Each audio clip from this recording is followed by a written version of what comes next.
I've got two things on singers. Here we go.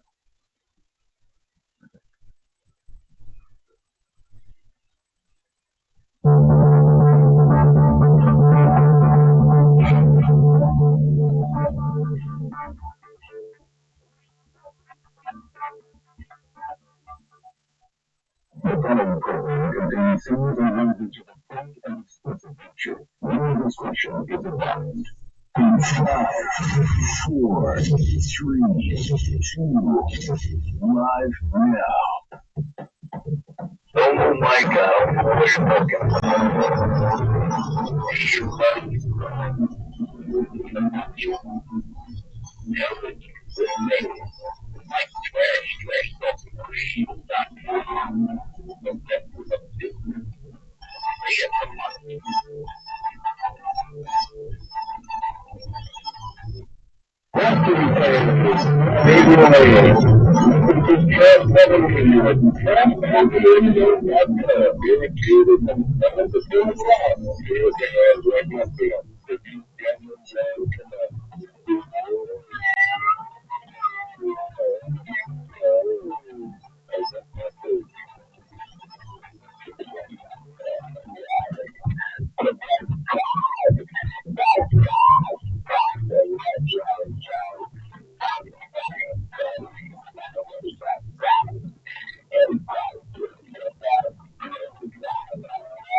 This is the Final Idol, and you're listening to Trash Talking Radio every Tuesday from 7 to 10 on TrashTalkingRadio.com.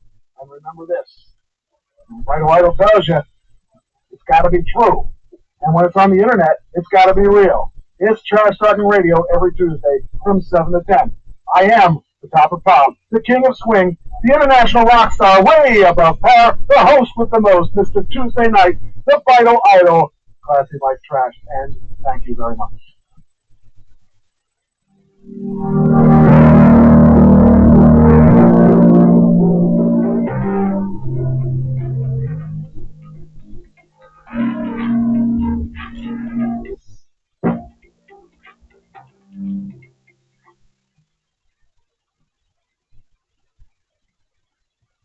Here we are, Trash Talking Radio, Tuesday night. It's the best night of the week.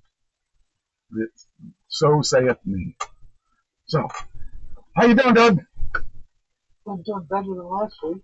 Well, that's good. I didn't make it last week. Yes, it was a different kind of show because I had to scramble because I wasn't sure exactly what I was going to do. I invited another guy to be on the show because I hadn't talked to him in a long time, and he's one of my partners in the school, and I thought that'd be a perfect opportunity to reintroduce him to my people because I had him on the show like 2004, a long time ago, and he couldn't because he was going to a funeral. But I thought it was really kind of cool to have. It would have been cool to have him on because we actually had a chance to talk before the show too, and it was nice. It was nice catching up. But I'll probably have him on the show next. I'll have him on the show soon because we got the keys to the building. So we're now officially owners of a school, and the school's being, we get our ring. The ring comes Saturday. We're setting up like a little studio, and we're going to teach school. We're going to teach classes. We're going to have shows. We're going to. It's going to be a fun time. In fact, you said you're coming out my way. Maybe I can take you out to see the school. So it's a bit of a journey, but it'll be nice. And we should we'll have the ring set up by then, and it'll be cool. I'm really looking forward to it. I also like to take you to see my band. I mean, just practice and stuff, just to like kind of let you hear what we're doing live. But I don't know. I don't know if your wife will let you spend that much time with me. I'm such a degenerate. Well, she doesn't like me, so I don't know. Make it tell. Who does? I mean, really, seriously, who does? It's not about liking someone. It's about. We all like you, Mike. Well, I'm excited about this coming month. Well, I guess I could catch everybody up on what's going on here because I've had a roller coaster ride of a week. And I blame it on you for not showing up Tuesday because that's where it started to fall, and it kept falling. No, actually, do you remember when I said that did I say it? I haven't talked to you since then. Oh. I didn't happen to talk to you about the one guitar player that I thought didn't like me. Yeah, okay, so his name is Doug. Oh, funny, his name is Doug. It's funny how Dougs don't like me. Anyway, so I've had this gut feeling that he didn't like me, but he didn't want to get rid of me till he found somebody else. That's my inner demon speaking. It's like that personality that feels like he's never good enough. No matter, I could be the best in the world, and I'd never be good enough in my eyes. So I had this gut feeling because we hadn't practiced for a month. I wondered, was it we haven't practiced or I haven't practiced? Were they auditioning a new vocalist? I don't know. And anyway, that always sticks in the back of my head. And so we practiced last Sunday for the first time in a month. And Doug was there. And as usual, could not read him. I can read most people, but he's one of those guys that has a dark sense of humor. Nobody understands his sense of humor, and except him. And he doesn't understand. He doesn't laugh. He doesn't He's all business. Well, not all business, but he's a different person. He's a different type of person. So I've never been able to read him so far. So we took a break, and everybody went outside except him and I. And he said, I'd like to talk to you. And I thought, here it comes. I said, sure. What do you got? He goes, well, I've got this side project I'm working on. Okay. Sure. What about it? Well, I'd like to know if you'd be interested in it. And I'm thinking, first thing I'm thinking is, do I have a chance to write music again? And I thought, sure, we'll go for it. Yeah. I said, yeah, well, let me know. What do you want to do? He said, well, every Wednesday, or every other Wednesday. He said, just something a little fun. And I don't think of Doug as fun. Most Dougs I know are boring and not fun. Okay. No, this guy, I'm really serious. He's hard to read. But I thought, worst case scenario, I get to know him and make my life better with him and maybe gain a little control of the band and if not, at least kind of guide him the way I want to guide him or at least understand him a little better. So I said, sure, I'll do it. He goes, okay, well, this Wednesday and at like 5:30 or 5 o'clock. I don't remember what time it was, but I said, sure. And so we didn't talk about the rest of the night. He sent me a text with the information and where it was going to be. And and I took it and ran with it. So Wednesday comes along, and I'm getting excited because I got a writing partner now. I got a chance to start writing music again, and it got me all excited. I thought, oh, this is awesome. This is going to be cool because, worst case scenario is maybe I'll get a couple new songs, and maybe I'll make a couple new videos of the songs and stuff. So Wednesday gets here, and I'm driving over to the place, and it's Enola, which is like 20 minutes from me. The place I brought this from is like an hour from me. I thought, wow, I wonder if Doug lives that close to me. I didn't realize that, he'd be 20 minutes from me, 15 minutes. Well, it was Enola, so about, depending on traffic, 15, 20 minutes. So I get there, and I thought, decent-sized house, enough room, we're not going to be cramped.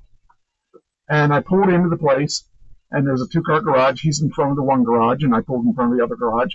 And I start getting out of my car, and I saw someone from behind me. I thought, oh, did I take his parking space? So I said, hey, did I take his parking space? He said, no, he's just the drummer. Okay. So we write with the three of us, writing drummer, guitar, and me. Okay, that's cool. So we go in the house, and he introduces me to another guy. Oh, he's the bass player. Okay. This suspiciously looks like another band. But, hey, so I go in there, and sure enough, it's another band. He's double playing. He's two-time in the band. And I guess I am too now. So I thought, we'll go with it. So they showed me their set list, and they said, pick what songs you want to do, or ask I said, I'll do your songs, whatever you got. So I knew most of the songs there. I didn't know them by heart, but I knew of them, and I could do them, I think. And so we picked the first song, which was Born to Be Wild, which is the first song we do in the other band. So I thought I'd just start off with that one.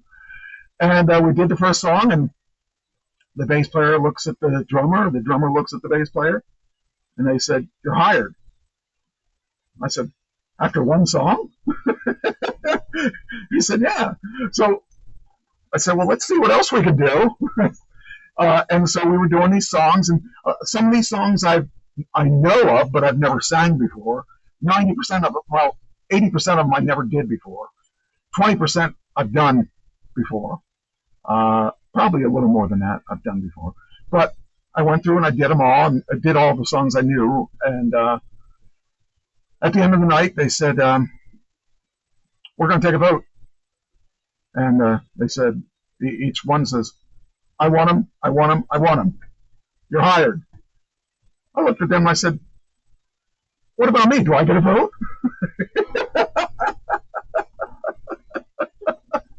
They said, well, what's your vote? I said, I vote no. You guys are too good.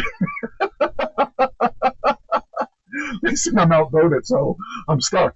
No, but they're really decent musicians. The one problem is the drummer is a jazz musician, a jazz drummer. He doesn't play hard enough for a rock drummer. I guess he's learning rock, and I think he has the potential. He's got the potential to be pretty darn good. The bass player is pretty good. He knows how to play in a 3-piece band, 4-piece band, so that's pretty good. And then of course Doug he's a great guitarist. I mean, I can't say anything bad about him. He totally is a good guitarist. So you got two bands. Yeah, and the band's called Salt Road, and it's called that because we practice on Salt Road. So I had a cool idea for a picture. Put two of us on one side, two of us on the other side, and put a giant salt shaker in the middle. That's pretty good. But anyway, the song lists are pretty good. I mean, they're doing a lot of the same songs as the other band, but they're also doing a lot of songs that aren't like the other band. And I kind of like it. I like the other band. I like the other band because I like the guys in the other band. And the other band, I think the musicians are potentially better. But I like this band because it's smaller. They're old school. They aren't fancy with their equipment. They just have equipment, you plug it in and play. Don't have any crazy pedals or anything that you have to learn. There's no in-ears. That part, I'm debating whether or not I like that better or not. But I do like the idea that these guys want to play. And I think the other guys want to play too, but I think that the problem is, Christine put Salt Lick. That was the first thing I thought of too when they said Salt Lick. But they want to stick with the Salt Road. But that'd be cool. They should call it Salt Lick Road. But we'll see. But I mean, I didn't get a recording. I would have brought it to play. My recorder, I think I plugged it into the headphones instead of the microphone jack because I was kind of nervous when I was setting things up and kind of confused because I didn't expect to see a band. I expected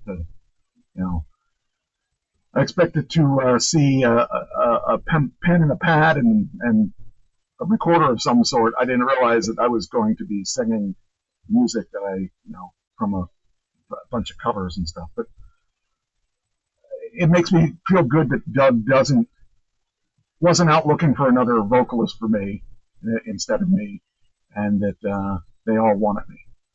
Makes me feel like maybe I'm doing something right.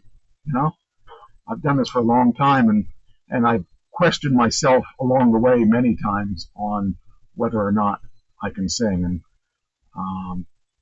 it was nice to hear it from them, because if you hear unbiased people that don't know you saying that, they have nothing to lose by saying the truth.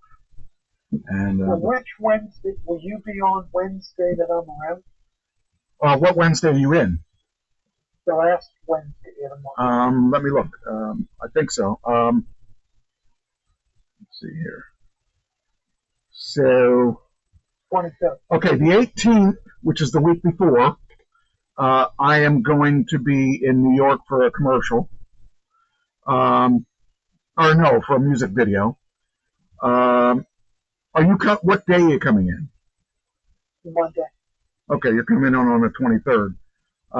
The 25th, I don't know if I'm. But anyhow, I'll be here the 29th. Well, the 27th, 28th, 29th, I'm going to be in Orlando. Because that is my photo shoot. So I just don't know what day I'm leaving. I don't know if I'm leaving the 25th or the 26th. Because I don't know what day the first function is going to be. So it depends.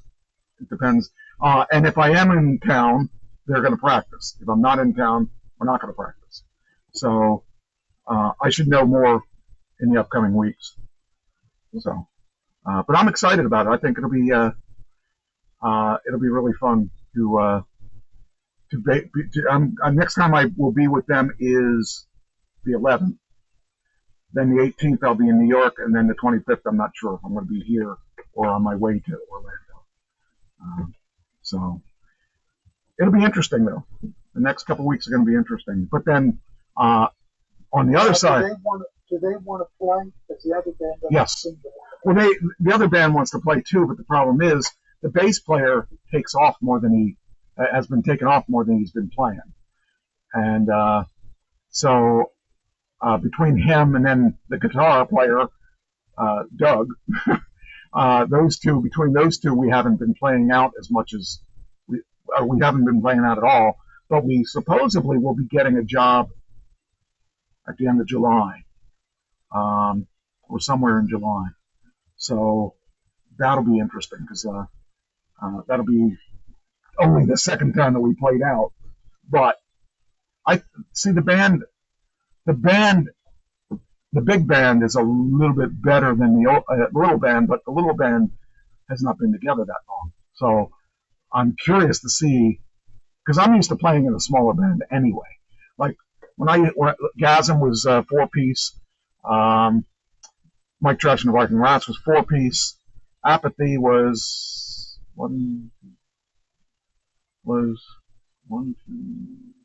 5, and Ken and I were 2, and then 3, and then 2, and now I'm in a 5, and then this other one's a 4. So I prefer 4-piece because you're a lot quicker to get things put up, torn down, and all that stuff because there's not as much equipment. So I whatever I got to do, I don't care. I want to play. I just want to play, you know. And if I can play with both, I'd even like that even better because that means I have more chances of playing. So we'll see what happens. But our bass player in the other band, in the bigger band, was playing with another band. But recently, his main guy in that band had, I guess he either had a heart attack or something, and so he's done. He's not playing anymore. And so that band just broke up. So we'll see what happens. I mean, it'll be interesting to see. And then my school wants to hire the band to go to New Jersey and play. So it's crazy stuff.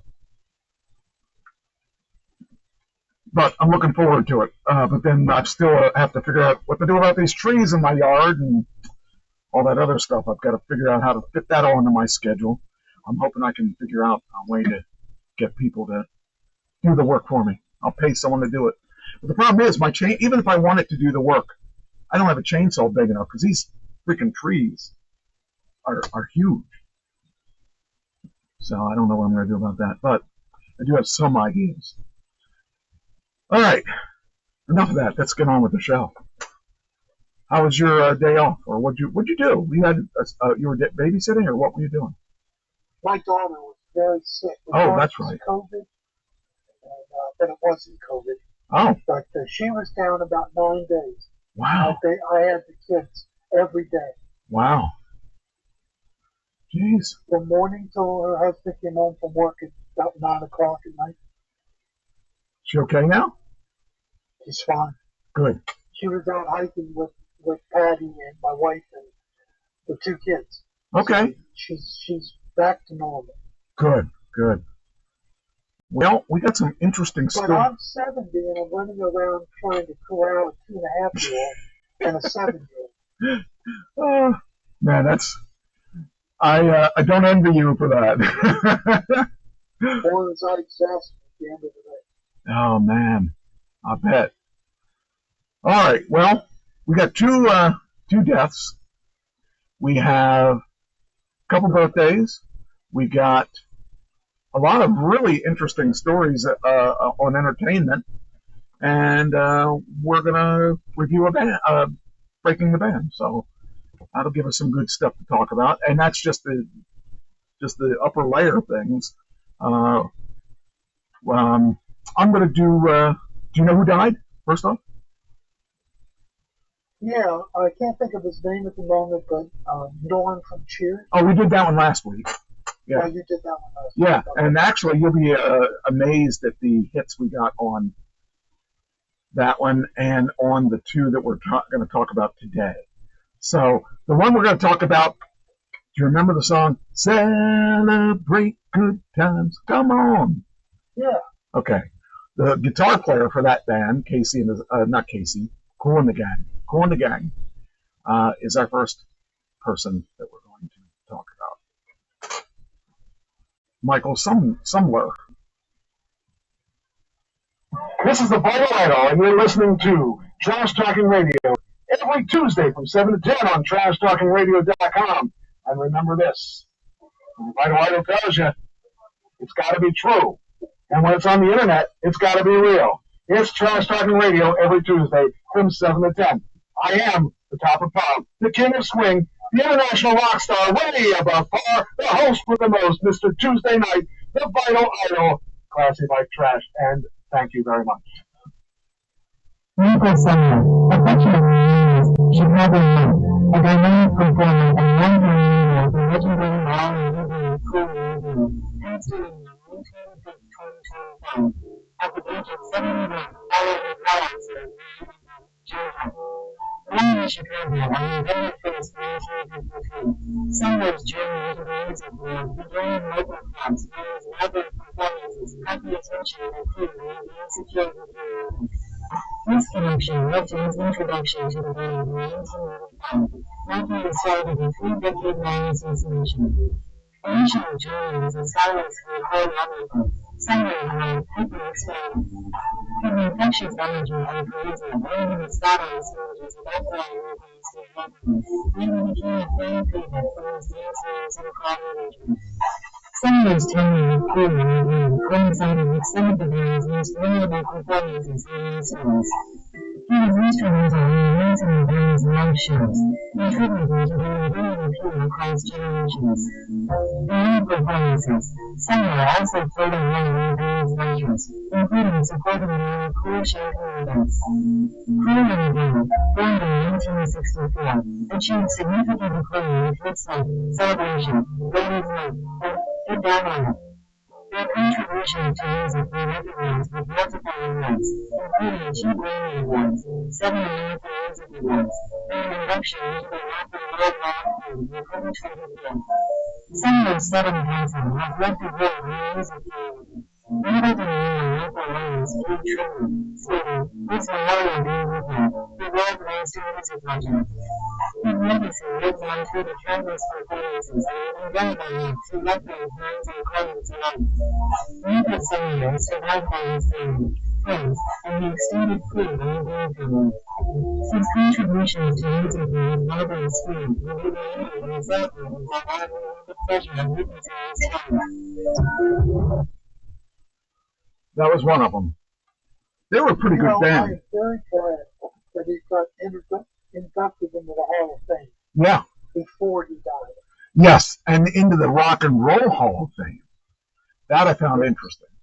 Who would have expected that? But yeah, I thought it was that's too young, man. He didn't have any issues. It just his car. The car decided he was going to kill him. But that was a shame. But now I'm going to tell you that I got that done Sunday night, and I posted it before I went to bed. It's got 209 views already, most of which the first night when I woke up the next day, it had like 110 already, just overnight. So that was interesting to me that got that many just overnight. So the second one is you watched MASH, I'm assuming. Yes. And you know that Loretta Swit died. Yes. Did you know she was from East Coast? Passaic, New Jersey? Passaic? I didn't know that. I didn't either. That was all news to me. She actually lived in New York for the last bunch of years. So here is hers. Hopefully. Here we go.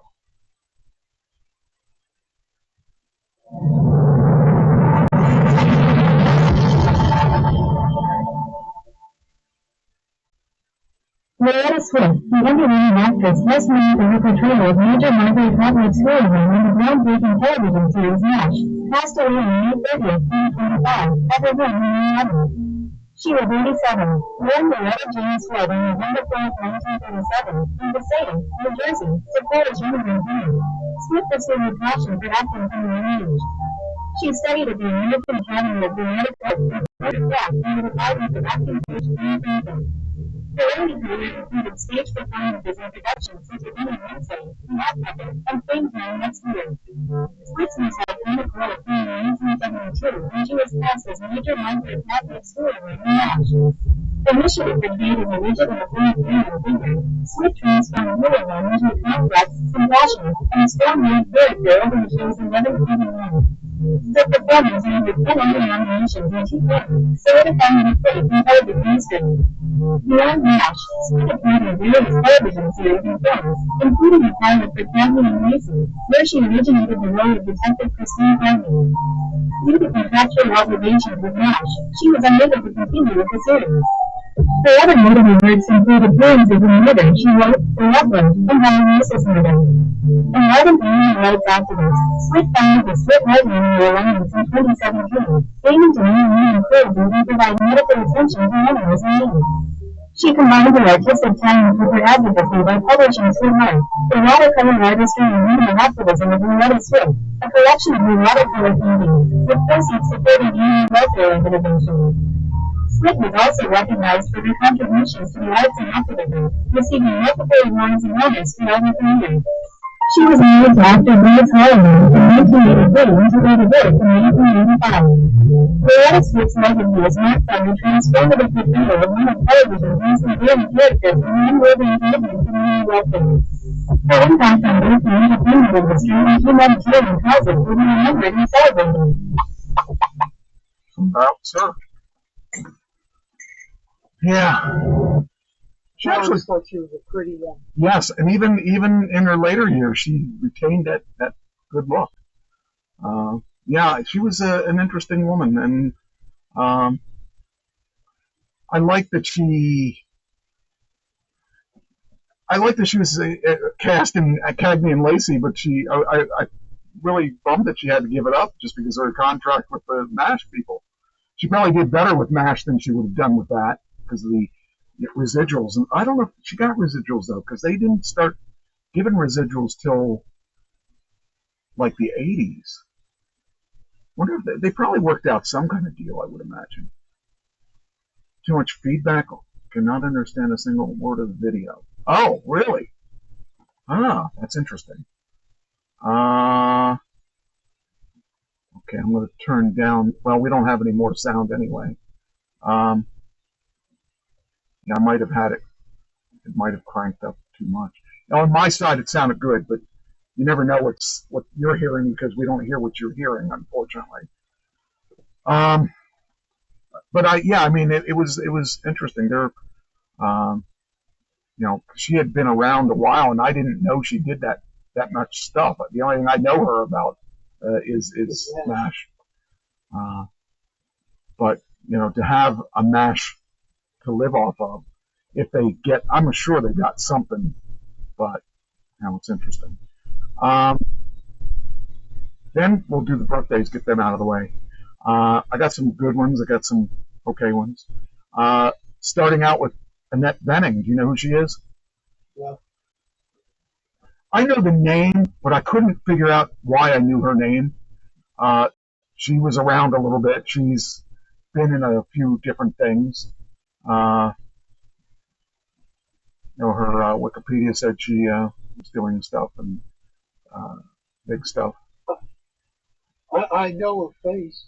Do you? I cannot place her. Well, let's see. What was she in? Let's see what she was in. She was in American Beauty. She was in Nyad, whatever that is. The Grifters, American President, Open Range, Bugsy, The Grifters, The Kids Are All Right. I didn't know her. I didn't know why I knew her. Oh, she was married to Warren Beatty. That's probably why I knew her. That's all I know. Yeah. So she's not that old either. I mean, she's older, but she's not as old as Loretta Swift was. I'm going to give that to you. I'm going to 67. Because I didn't know why I knew her name. That drove me crazy. Whenever I see that and I don't know why I know them, but that explains it a little bit. Let's see here. So the next one is Laverne Cox. Oh no. She was in Orange Is the New Black, and she's actually a transgender woman. And she's been in a bunch of different things. I couldn't tell you what all the different things is, but she actually is older than I thought she was. She's 53. But she's been in some movies and stuff like that. But someone said 47. Would have been my guess. Yeah, she's 53. And she's been in Orange Is the New Black, Clean Slate, Uglies, Inventing Anna, Promising Young Woman, and I guess a remake of the Rocky Horror Picture Show in 2016 by looks of things.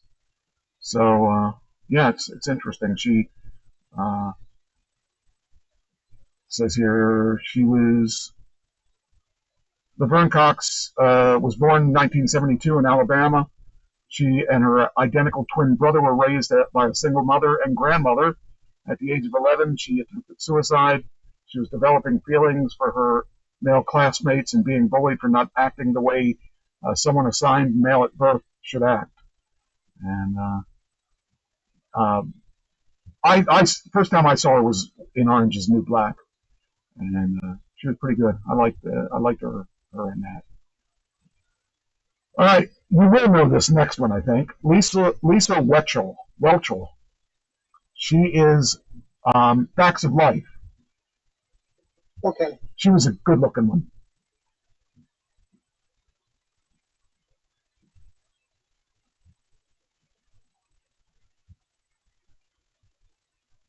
Any idea?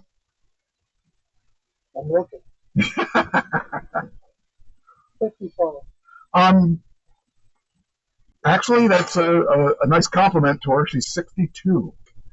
I wouldn't have guessed 62, but I think she aged well. Yeah, she aged very well. Oh, shoot, this one I didn't have in the. I forgot to do the. But I hope you know who he is. Daniel Tosh. Yeah. Okay, he had a show called Tosh 2.0 or something like that. Let me bring him up here. I thought I had him linked. I don't have him linked. That's what I missed. Let's see here. What happened here?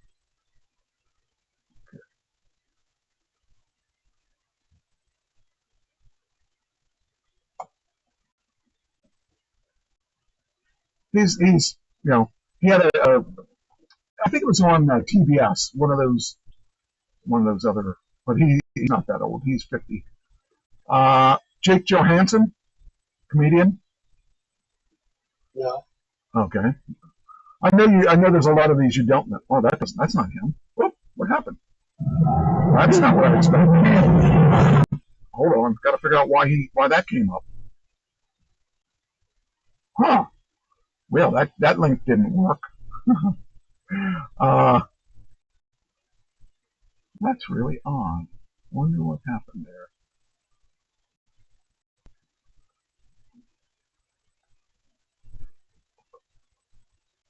Usually I have it linked right.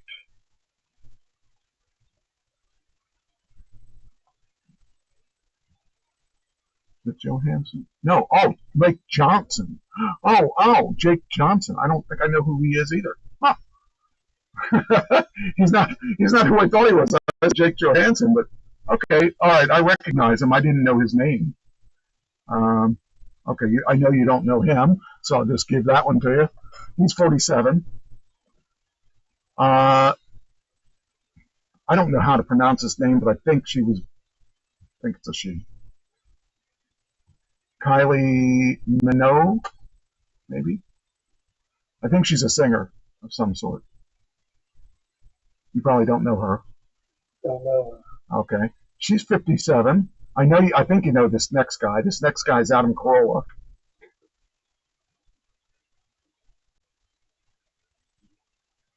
He's 50. I know that was 55. Close, 61. Yep. I think I saw him when him and another guy. Who's the other guy? They worked in a TBS show, I think. Adam Carolla and I can't think of his name, and he's got a talk show now and is very political and very. I don't like. When he turned political, when his friend turned political, I stopped liking him because he just was too political. I don't need politics. Lee Merriweather. Okay, that sounds familiar. Yeah, that's the same thing that happened to me. That sounds familiar, but why do I know her? As you can tell, there are. Looks like she was She was in Star Trek. I think she was in Batman. If I'm one of the Batmans, because she's wearing a cat suit there. Okay. But if it is, it's an old Batman. Because she's pretty old. Yeah, she's 75. You were right the first time, I think. She's 90. Wow. Yeah, that's what I was thinking. I was like, wow, she was pretty cute there. I mean, there's some good pictures of her. You know, I think I would have wanted to date her back then. But considering she's that much older than me, probably not. Are there any credits listed? I'm interested in that one picture, the purple picture. Let's look. Yeah, she was in Star Trek. I saw the credit. Oh, is that a Star Trek? Yes. Where I knew her from. Oh, okay. Let's see, born in 1939. Yeah, she played Lucy in the Star Trek third season, which survived between Friday, September 27th, Thursday, October 1968. I didn't recognize that picture. I was looking at, so if she was playing Catwoman, it made sense. I didn't know why I knew her either, but, you know, I knew the name. The next one, where's it at? Where were we? There we were. Todd Bridges. And I don't remember what show that was that he was on because I never watched his show. But it was one of those mixed family shows in the 80s, I'm guessing.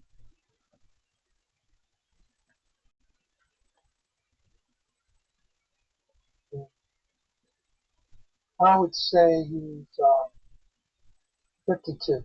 60. He's 60? He's 60. Wow. He doesn't look it. Yeah.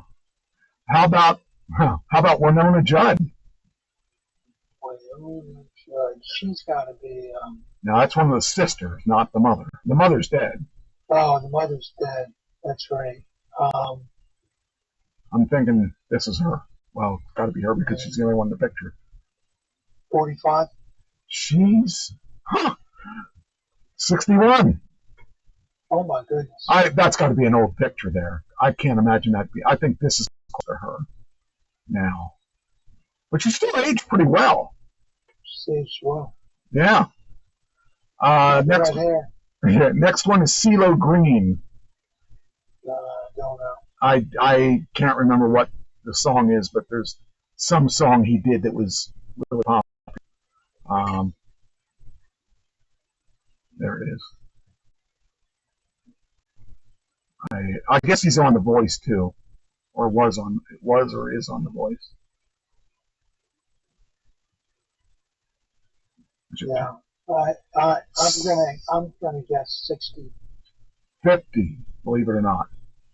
How about Ted McGinley? You probably don't know the name, but you know the face. You might know the name, but did you watch Married with Children? Yeah. Oh, I know him. Yeah. He's one of those guys you don't know his name, but you know his face. Yeah, the one picture there, it's Game Show Wild. Well, Game Show's Wild. That's how he looked when he was in Married with Children. Yes. He's older than he was older than I thought he was. He's got to be 60. 67. Wow. And I know you don't know this next guy. I know you don't know him because unless you were big into superhero movies, he is Kevin Feige. I don't know how to pronounce his last name, but he was one of the guys that was responsible for the Marvel characters, the Marvel movies. The Avengers. Yeah, the Avengers and all that stuff. He's one of the guys that was mostly developing their characters and stuff. I just put him on there because he's kind of an important person to me because I like the characters. This one, Dana Carvey. Oh, I know Dana Carvey. Yeah. Okay, there he is. Not to know him. He's got a show now. He's on Apple TV with Steve Martin. No, is that him? Wait a minute. No, it's not him, is it? No, it's not him. Who is it? Dana Carvey's got to be 52. Much higher. Well, Much higher. Closer to your age. wow. He's 70. I guess he's been around a while. Yeah, I That mean, makes sense. he was on Saturday Night Live in the 80s. Or no, Well, he's, maybe 90s. well, he was Beavis or Butthead. I can't remember which Was one. he? Oh, I didn't know that. Okay. Anyway, I always liked him. He was Wayne's World. Wayne's World, that's it. That's the one. I was trying to think what it was that. Yeah, there he is, Wayne's World, right behind your head. But I always liked him. And actually, he's on Saturday Night Live again. He does a lot of cameos because he comes in being some political guy. I'm trying to think. I don't remember who, but he's on. He made a lot of appearances last. He was Biden. he played Biden. He played Biden on there. So I liked him. Wayne Brady. Do you watch Whose Line Is It Anyway? No. Oh, he's on there. He also he had the Wayne Brady show, and he also has a game show. I can't remember. I don't know if it's not The Price Is Right, because that's what's his faces, but he's a really, if you ever watch Whose Line Is It Anyway, you'll see him on there a lot. He is 53. I don't know if you're going to recognize this guy's name, but Stacy Keach. Nope. He was on what was that show he was I on? recognize Yeah, I can't remember the show now. What was the name of the show? Mike Hammer. He was also in Escape from L.A. He was also in Brewster's something. So yeah, I figured you probably didn't know his name, but he's 84. We got three more. I know you know all three of them. Jerry Mathers, the Beaver. Oh, yes. He's got to be in his 80s. 77. Susie Quattro. You probably don't know why you know her name if you know her name. But if you watched Happy Days, she was Pinky Tuscadero's sister on that Yes. show. Okay. And a left-handed guitarist at that. Bass player. No, she's not. No, she's right-handed. Yeah, I have a picture back. You confused me for a second there because I thought I would have seen that, and I thought, gotta look again to make sure.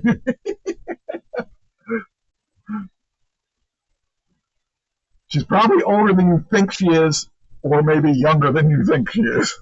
I don't know how old you think she is, but think how old Fonzie is now. Okay, so she's 75. Very close. 70. Oh, you're right on the nose. You're right on the nose. All right, that's good. One last one. I was thinking of Fonzie. Yeah. I was thinking she was older. I was thinking she was 77, but that was Jerry Mathers. Lastly, Anderson Cooper. I know Anderson.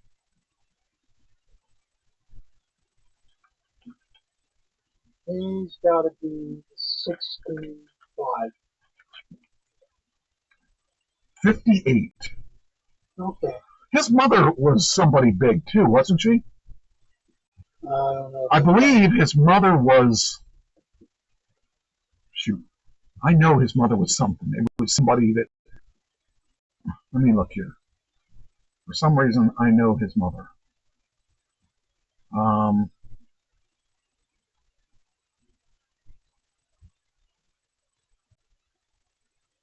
Gloria Mission Vanderbilt, accomplished. right there. Gloria Vanderbilt. Did you know that? No. Wow. Yeah. He had zero chance of He won a different route, but it was very successful. he had zero chance of not making it. Gloria Vanderbilt. But he's good. He's a good guy, I think, from everything I've seen. So that's the end of the birthdays. That was good. He's not the reason CNN's in the tournament. Let's put it that way. No, I don't think he is either. I think he works hard, and I think that he seems to be. I don't know. I think he's a good newsman. So, all right, that's good. Now we got that all done. Then, all right, we're off to the stories now. I just think that we got some weird ones this week. The first one was so weird, I thought it was a joke at first. So, yeah, Elon Musk now is done with Doge, I guess. At least that's what it appears to be. I see my stock going up like it should. But he was in the White House was it last week? Yeah, they had a good buy party for him. Yeah, and he was so high. I think they should have probably not really advertised that. But apparently he was on ketamine, and let's see, he says he took so much ketamine on the campaign trail it affected his bladder, as the Tesla boss also used ecstasy and mushrooms. Man, he's something. Yeah. And now he's criticizing. Yes. Bill. Do you want to talk about that? Because I think I have that in the news somewhere. Well, we can wait. We might as well do it now.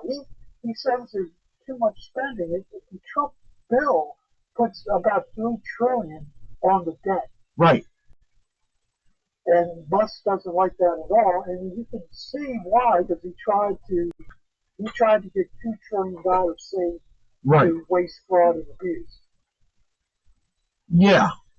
But now I don't know if he's doing it because he believes it, or he's doing it because he's trying to distance himself from the Trump administration. I think that he's not. Oh, I didn't think of it like that. I kind of think that he's doing it because it's the right thing to do. I think I think that he's a guy that really believes in what he decides to do. Whatever he really believes in, he's going to believe in it, whether it hurts him or not.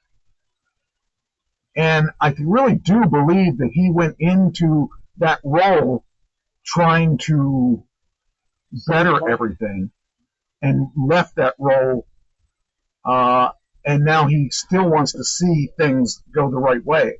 You know, everyone really, not everyone, all those people that really hate him for the wrong reasons. And I think he truly does have a conscience, and he does really want to do what's right. Because look at this guy; he's doing things to try to help the planet, and he's doing things to try to further people and help people. Because I mean, he's coming out with cars that are going to be $20-some thousand. You know, he's not. He doesn't need the money. It's not like he's doing this for money. He's doing all this stuff because he believes in it. At least that's my view. And I may be. He's the richest man in the world. I'm sure money is a motivator, but it's not the main motivator. Right. That's kind of how I feel. Yes. So I believe that he's gonna say his piece, whether or not Trump is looking good or bad. He's going to do what he thinks is right for the country, because I think that's the kind of person he is. I don't know. I'm checking to see. I'm just for him. Yes. I'm glad he's out of the spotlight. Me too, because my stock has gone up again, and I feel better about it, and I feel I think that he did what he could do to save the country, or his part, and now he's just, trying. He had to leave. Yeah. His service ended. He only can do 139. Don't quote me. 139 days. Okay. As a special assignment employee of the government. Okay. I didn't realize that. Yes, and it ended May 31st. Huh. Or May 30th. One of the 2 dates it ended. Interesting. And so he left when he didn't leave early. He didn't bail. Yeah. Well, I'm sure he's glad he's out of it. Yeah, I'm sure his investors are. Yes, we are. Well, didn't you guys give him an ultimatum? I did not, but I believed it was going to recover. Whether I knew that eventually it would recover, but yeah, they did. The stockholders, the big stockholders, said we got to get a new leader, because if he's going to be in there, we can't have it. We're dying, and so yeah, I'm glad he's out. I think politics can destroy you, and they were destroying him. They weren't destroying him; they were destroying parts of his company. Now his companies weren't going to go anywhere because they're so big, but I've seen big companies fall too. And he gave Tesla. I mean, people were scared to buy Teslas because they were scared that they were going to get keyed and destroyed. We all are. I mean, trust me, I believe that every day, and yet I'm watching this show called Wham Bam Tesla Cam, where people have the Tesla cams and they catch people doing things to their cars. And even before he went in there, people were keying the cars, but they really went crazy after. Like, there was one guy that walked down the street and he was carrying something. You couldn't see what he was carrying. It was dark. And he walked by the Tesla, or walked to the one side of the Tesla, looked around, and when he saw nobody was there, he took his cap off what he was carrying, poured it all over the car. It was gasoline, and lit the car. And there's tons of stories like that. People just going after Teslas. And one of it was these two kids decided that they were going to. They had a can of paint, and they went up to this. The one kid had a mask on, the other kid didn't, so they caught him. They caught the kid who didn't have the mask and figured out who it was. But they took the paint and poured it over the roof. You know, that person didn't do anything, and yet these people are attacking Tesla. That people just hate Teslas. I see it every day when people roll coal on people on Teslas all the time, and they think it's funny. I don't really think it's funny. I don't even see anything funny about it. But do you know what rolling coal is? Yeah. They modify their trucks, and they're usually big trucks, usually 4x4s or redneck trucks, and they modify their trucks illegally that they can drive them. And when they go by a Tesla, they flip a switch, and it shoots out black clouds from their car. Well, that's fun. Yeah. Oh, I laugh every time I see it. People are idiots. I hate people that do that because it's not funny. I mean, you're the only one that thinks it's funny because it's your truck doing it, but not anyone else around you thinks it's that funny. I think it's stupid. And if you don't react to it, and then people drive by and give you the big finger. People, like, what do I do? Okay, me, they can do it too because I'm usually a bad guy in wrestling. But I mean, on the Tesla cam, it's like you see the people like driving by and flipping you the bird, and you haven't done anything, just having a Tesla. And people try to brake check you all the time, and they want to race you, and then they get mad because you can't beat us, even if you want to, you're not going to beat us because your cars just aren't fast enough. You don't have the torque, the instant torque, when you have a gas car. I saw cars beat Teslas, by the way, recently. I don't know if I talked about this before or not, did I? Not that I remember. Okay, so The Model S Tesla can do 0 to 60 in under 2 seconds, 1.9. That's pretty darn fast. Well, I found a car that will do better than that. It's the oh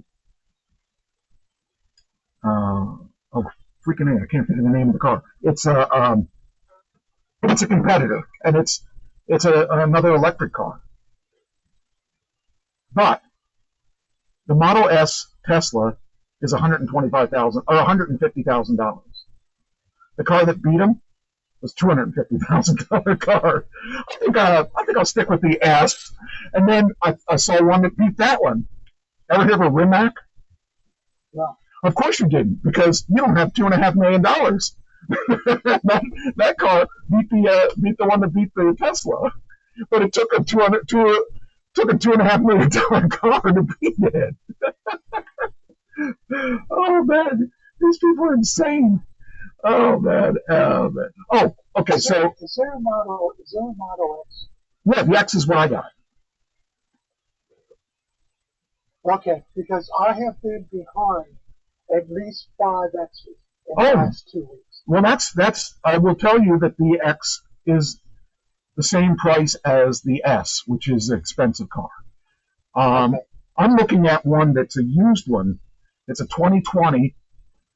I'm thinking of buying it. It's got 130,000, I think, or something like that. That shouldn't matter. Sure. No, it won't. It's in perfect condition.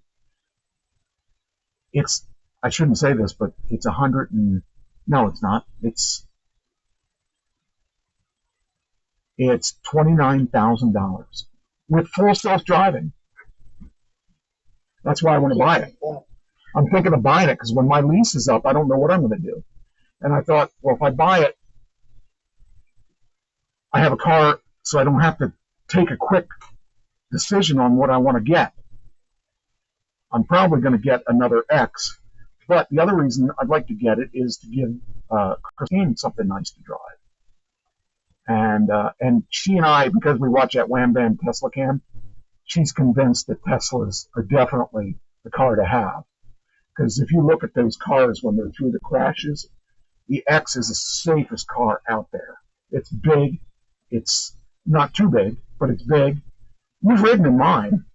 And it's nice. And it's really nice, but it's not too big. And it's got all the amenities, and it's solid. It's a really solid car. So I trust that more than the S. But the S is actually the luxurious car, but the X is more of an SUV. So I don't know. I'm looking at it. I'm thinking I might have to get it though, because that's a good cost. I hate to let that go because I'm going to need a car in October, and if I don't have, there's probably some good incentives that are going to happen between now and October because of all the things that happened to Tesla over the past couple of months. So, all right, I want to talk about this because I'm peeved about this. We got a strike last time you were on, and I didn't tell you about it. What did I do? You didn't do anything, but I'm going to read it to you.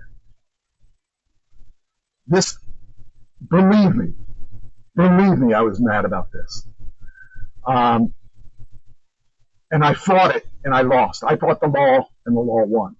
And you tell me, being in the court of YouTube, if you were in the court of YouTube, who is right, me or them? So we did a story. I don't even know what the story was anymore, but I know what the details were. We opened up a window like this, okay? And I'm over here where I usually am. Oh, wait, there we go. I'm over here where I'm usually at. You're over here, okay? We talked about something, and it had nothing to do with what we got in trouble for. Whoa. What's going on? Hold on. Got to verify this.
Check. Check 1, 2. Okay. Check. Okay. Talk. Let me see if I got you. Check 1, 2. Check 1, 2. Okay, we're back on. I don't know what happened there. Okay, so I'm going to read this to you. It says, the following claim on video, Trash Talking Radio, has been disputed. They said that we were showing the 2025 American Music Awards, the 51st annual, on 5/26. And that's what we got in trouble for.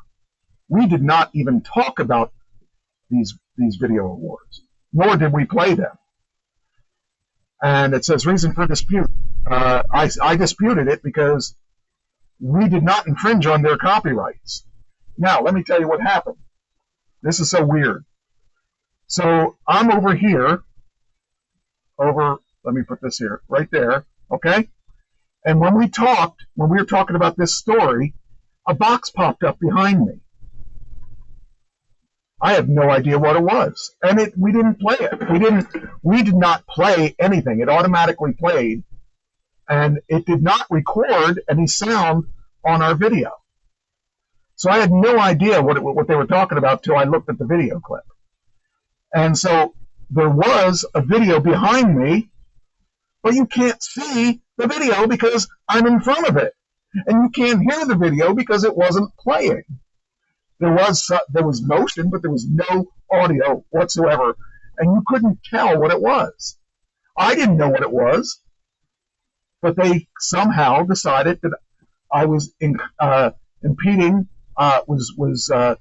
playing their video on the show.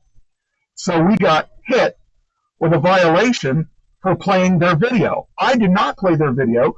They put their video up as a pop-up, and it was behind me, so you couldn't even see what was going on in the video, but that was a copyright strike. And I disputed it. My goodness. So I disputed it. It says you're receiving this email as confirmation that you received your dispute.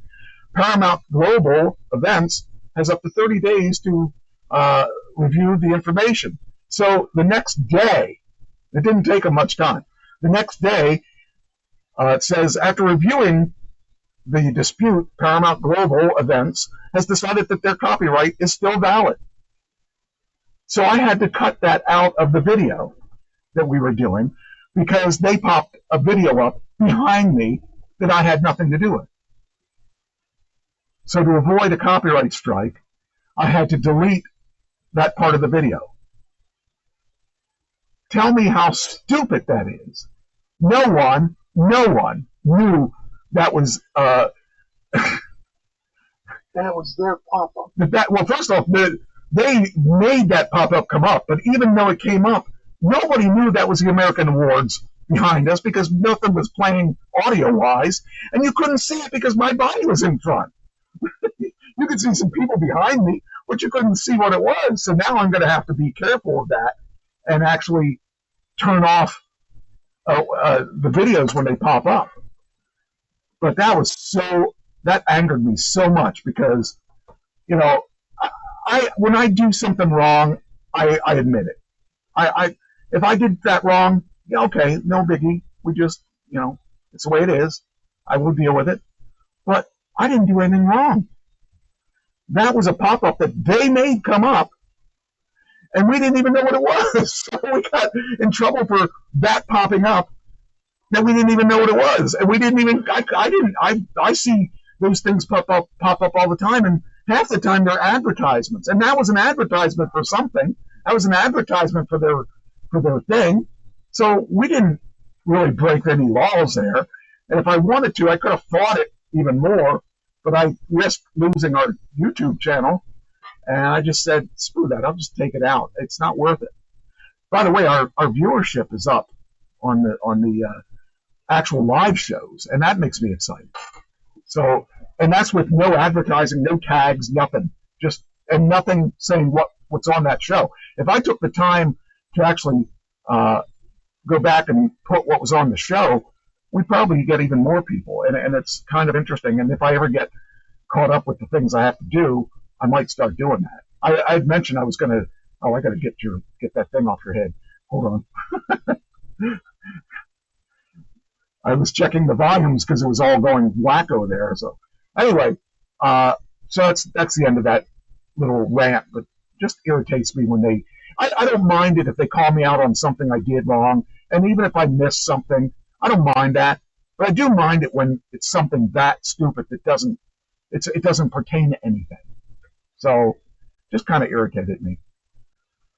So how did they catch it? Their AI caught it? I guess so. I don't even think they looked at what they were complaining about. I think they just said, nope, they did it wrong, because that can't be wrong. We can't be wrong. And, if they actually took the time to pay attention to what they were complaining about, it didn't hurt anything. It's not like I used that to get a lot of followers. I didn't use that to get to get something out of it. It was just stupid. It just irritated me that they actually complained about that. So, all right, enough of that. Diddy Combs, the trial. He's in trouble. Oh man, he got in so much trouble. It's not done yet either. So this first part,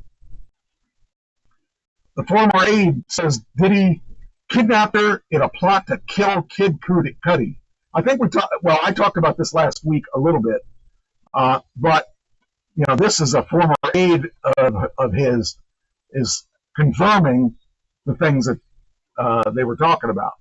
So a aide to Diddy testified last Tuesday that the mogul threatened to kill her during her first day on the job and waved a gun as he kidnapped her years later in an angry rush to find and kill Kid Cudi. Man, I don't think anybody has anything nice. Oh, see, this is what I'm talking about. See what's behind me? Yes. Yeah. That is what I'm talking about. Those things pop up, and I have no control over those popping up. I can close them sometimes, like this isn't closing. But, now I got to pay attention to that. Now I've got to take time off my show to pay attention when they have those pop-ups, because we're going to get in trouble for that. And eventually they'll shut down the channel there, probably. So yeah, he's got some serious issues coming up here, because it just gets deeper and deeper into people confirming what other people are saying, and he's just got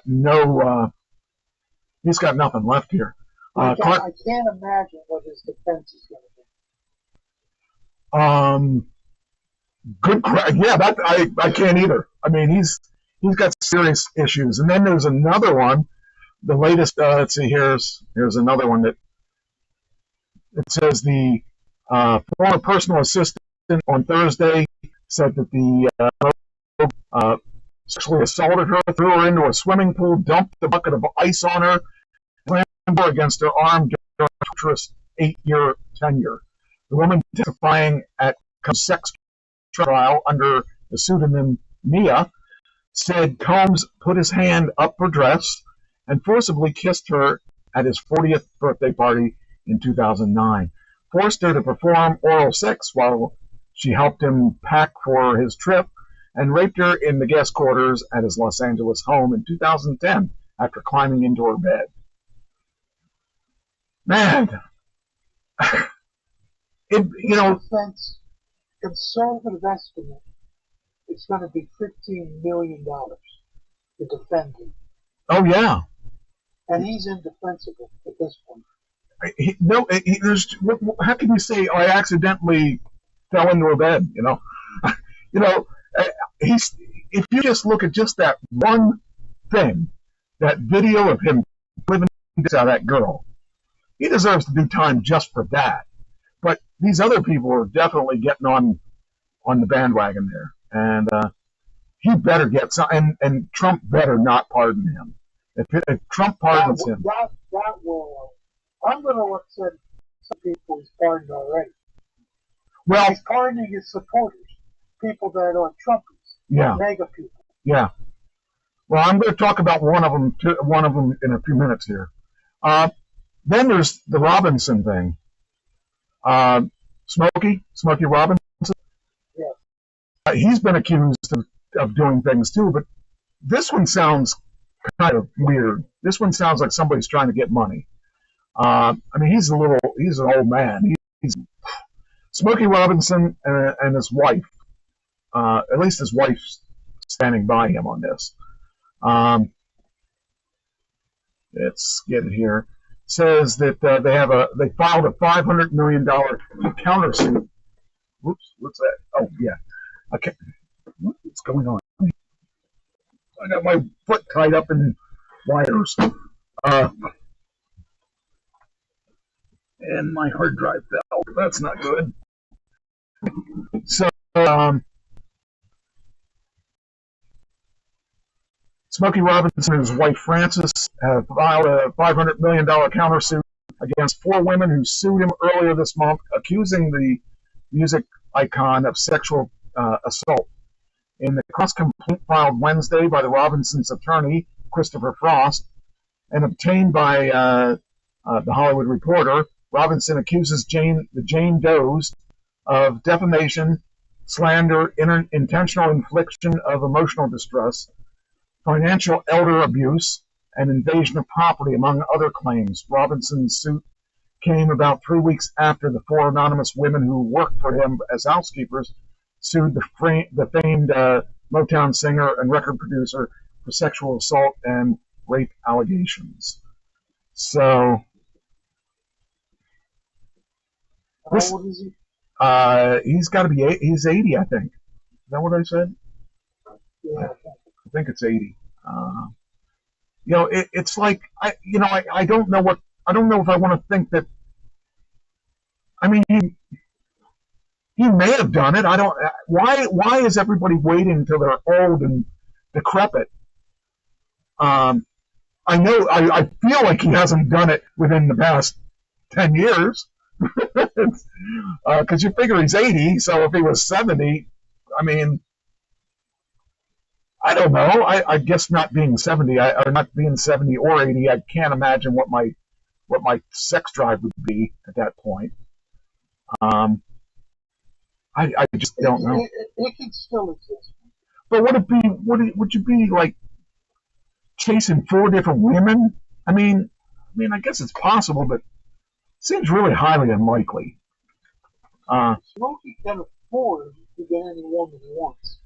Well, that's the point. I mean, why would he rape them? There's no reason for him to have to rape somebody. Well, yeah, that's kind of my thought too. But I'm also thinking that at 80, are you wanting to have 4 women? I don't know. Maybe I'm wrong. Maybe I'm trying to. I don't know. If he did something like this, I would think he would have done it when he was younger. I guess that's my whole point. People they don't say the age of which, how long it's been, do they? I did not. Well, let's see here. See if it. Hold on. Oh, wait a minute. He's 85. Sorry about that. He denied allegations, calling them vile and false. With saying the evidence will show this is simply an ugly method of trying to extract money from an 85-year-old American icon, $50 million to be exact. The women the cross complaint calls women fabricated, adding that the women paraded themselves in front of the media at their May 6th press conference with help from their attorneys.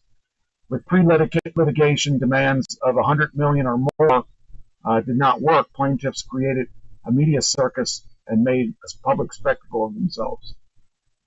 I mean, I believe that maybe as a younger guy, he had his share of women. But 85, my things don't work the way they used to. Yeah. I mean, I don't know. I just can't see that. I just really don't. I mean, he could be. Maybe he could be. I don't know. It seems strange. Anyway, we're going to find out, I guess, in whether or not they have any kind of proof of this. I mean, the problem is, here's what I'm seeing. Weinstein got the Me Too. He may have been guilty. He may not have been guilty. I don't know if he got their trial. I think everyone just assumed that he was guilty because, everybody was getting it. Bill Cosby was probably guilty because he drugged a lot of women. Weinstein was probably guilty, maybe, but everyone because seems. That's the way it worked in Hollywood. Yeah, well, but was it real or was it all real? Was it some people did it and then other people said, "Well, that person got away with it. I'm going to try it." Or was it all real? I mean, I don't know. I mean, I've had no one come after me. No, I have had nobody want to take me to bed for money, but that's good. I guess I'm not good looking enough to have a Harvey Weinstein after me, or a Giddy, or a Robinson. It's good to be angry, Mike. What's that? Sometimes it pays to be angry. Yes, it does. It does. So I did actually get a compliment I've never heard before in my life. With this new band, they took a picture of us all, and the three, well, two of the three guys said, "You're a pretty good looking guy."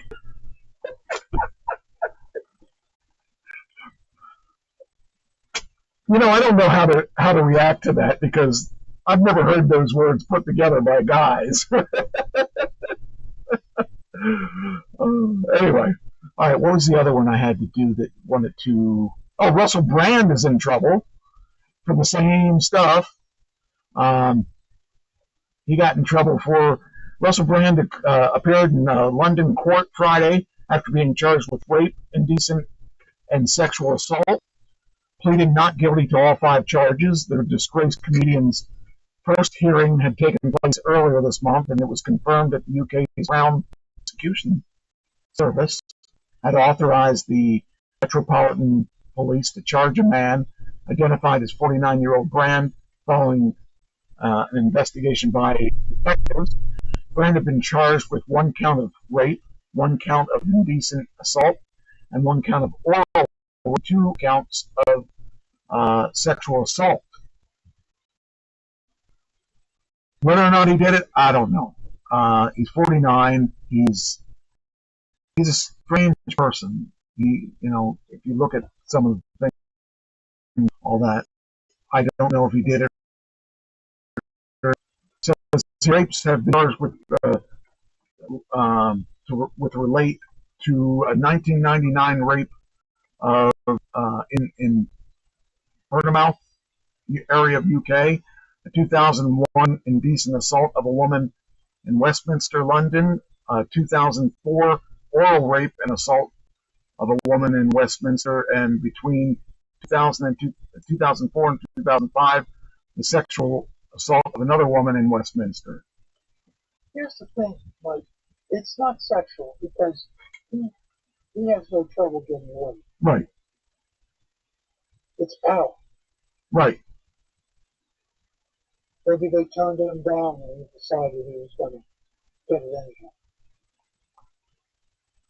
It could be. Or it could be fabricated just because they can. I don't know. When one starts, it starts. It's easy to accuse. Yeah. But those things are really even more difficult to prove one way or the other. So I don't know who to believe, but I do believe that when you're in the spotlight, it could be as much of, it could be something as simple as they were dating and then they got in a fight and the woman just decided to accuse him of it, or she was okay with it and changed her mind, or it happened. I mean, how do you prove something like that? Because there's only 2 people involved. It's he said, she said. And I don't want to discount the woman because I don't know, and I don't want to think that the guy did it. I mean, there's a lot of these going on. Bill Clinton He did not have sex with that woman, and there was stains on the dress Right. that DNA proof was in. Yep. That is rare that happens.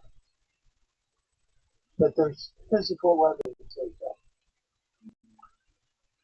Yeah, it's really it's weird how that happens, and it just makes me glad that I got one woman,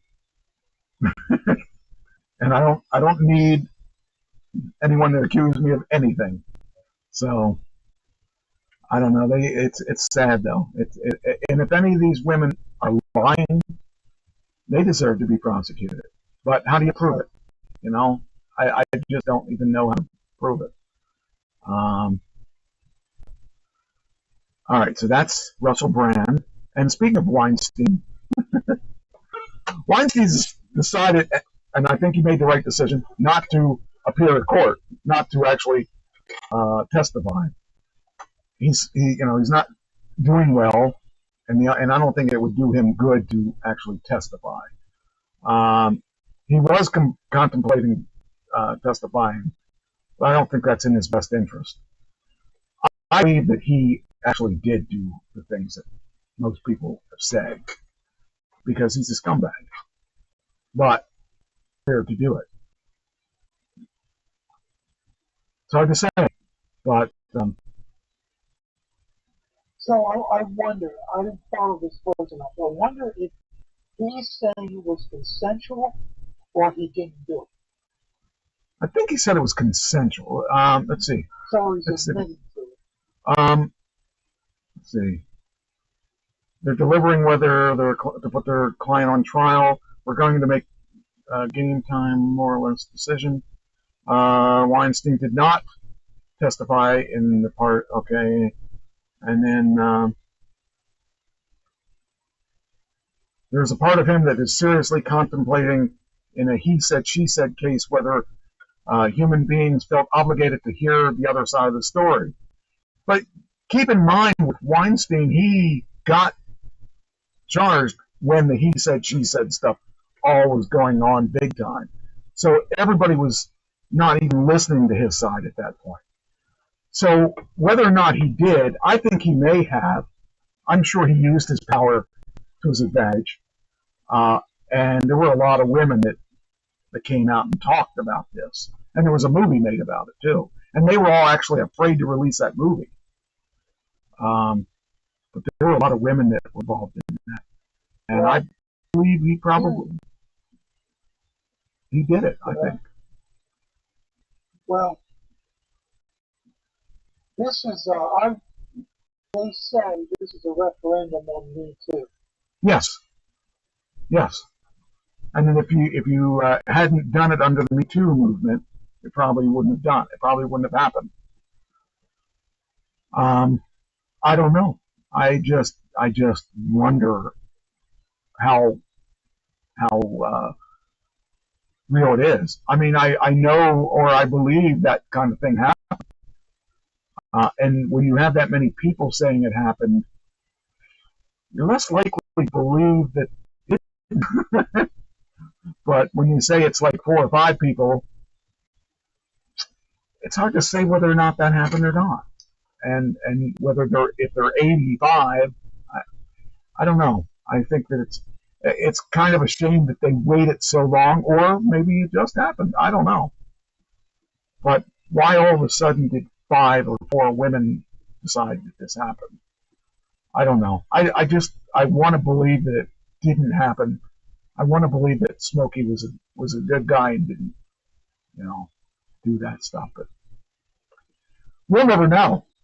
Even if he's found guilty or innocent, you're still not going to know. Yeah. So I watched White Lotus, and it's got 3 seasons, and it's an interesting show. It's on Max. I like the show.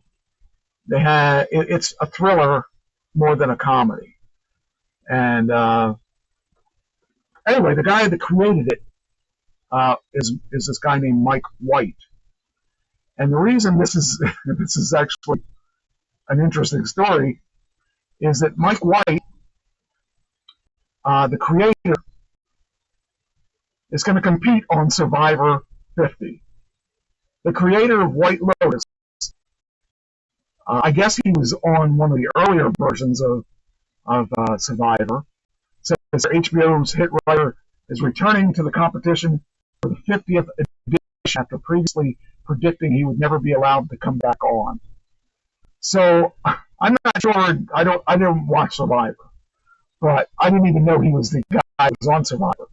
I think at this age I'm meant to live an uncomfortable life. Famously, HBO's White Lotus guy, the show's Emmy-winning 54-year-old Mike White has decided to embrace the rather harsh existence of competing on CBS Survivor, and not for the first time. White is among 24 returning players to compete on the veteran reality show Milestone 50th season.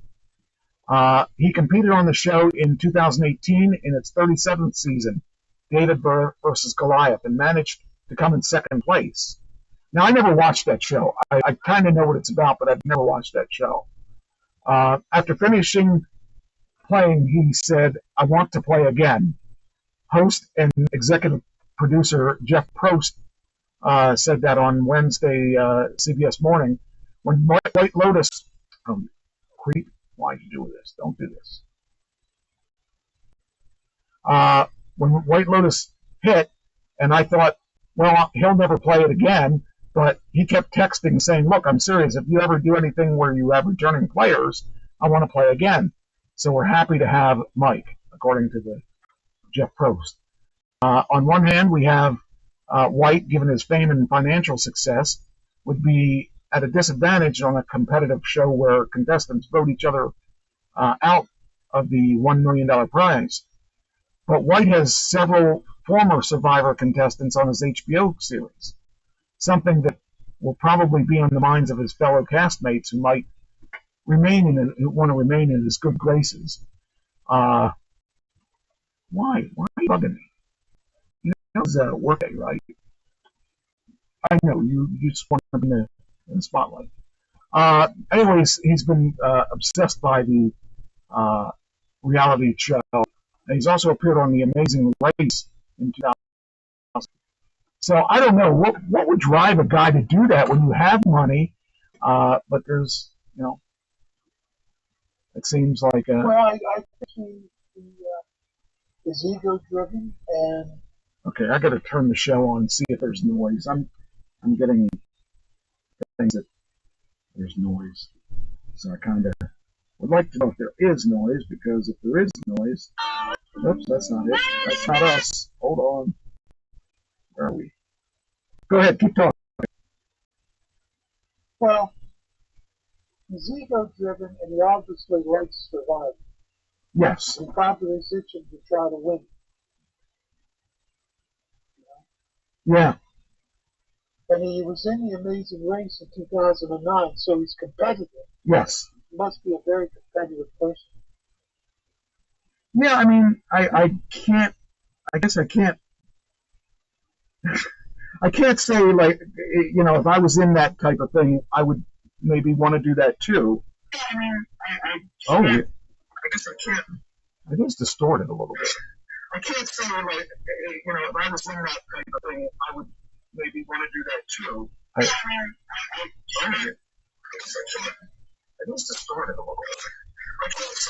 Well, why is it distorted then? Where's the sound? Turn this down a little bit. Okay, let's see if that makes a difference. So, well, instead I think it sounds like it turned it off. What happened there? Here, wait.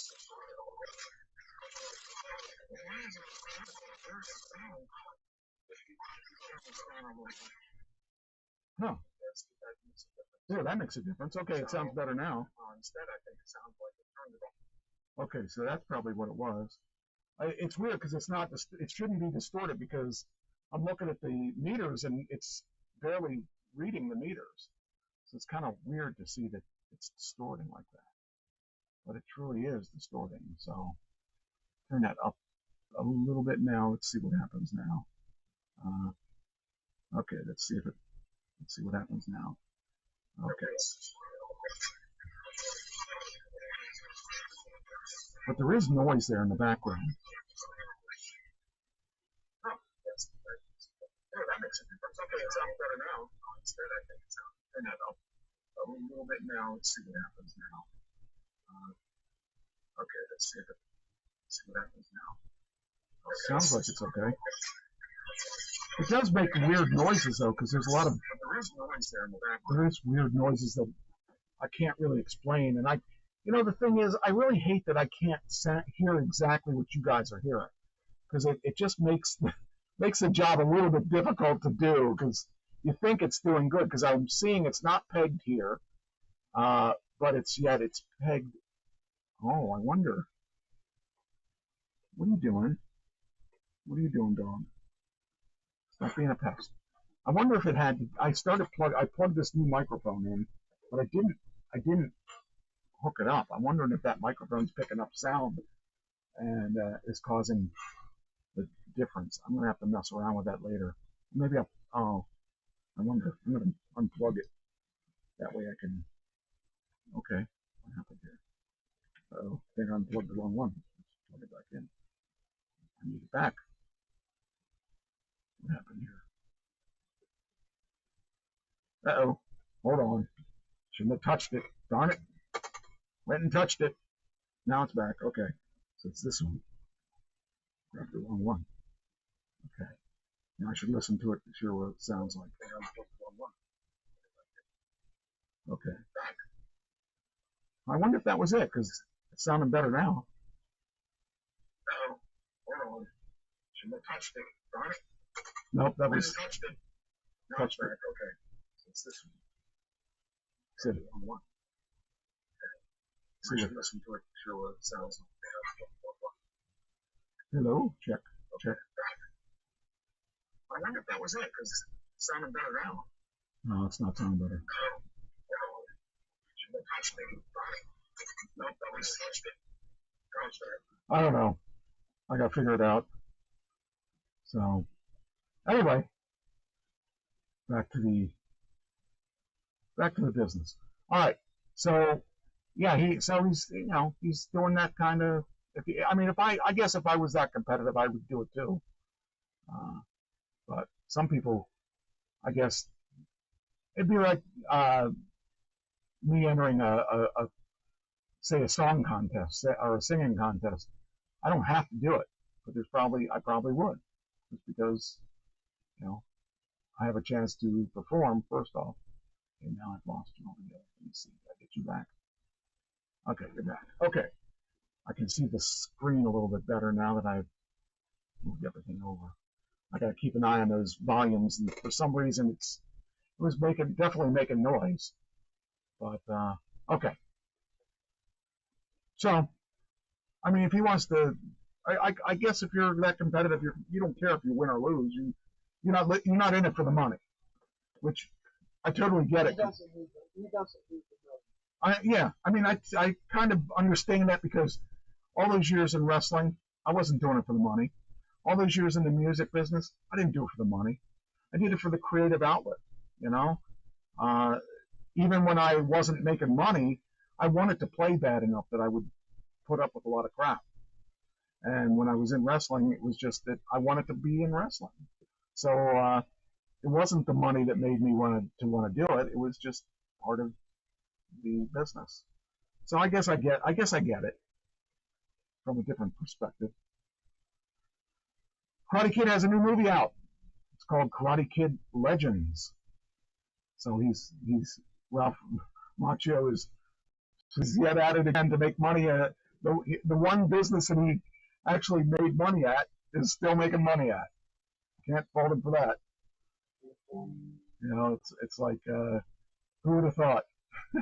This is what 40 years later he's making money off of Karate Kid, but he's got a new Karate Kid movie out, and him and Jackie Chan are together. That'll actually should be pretty good.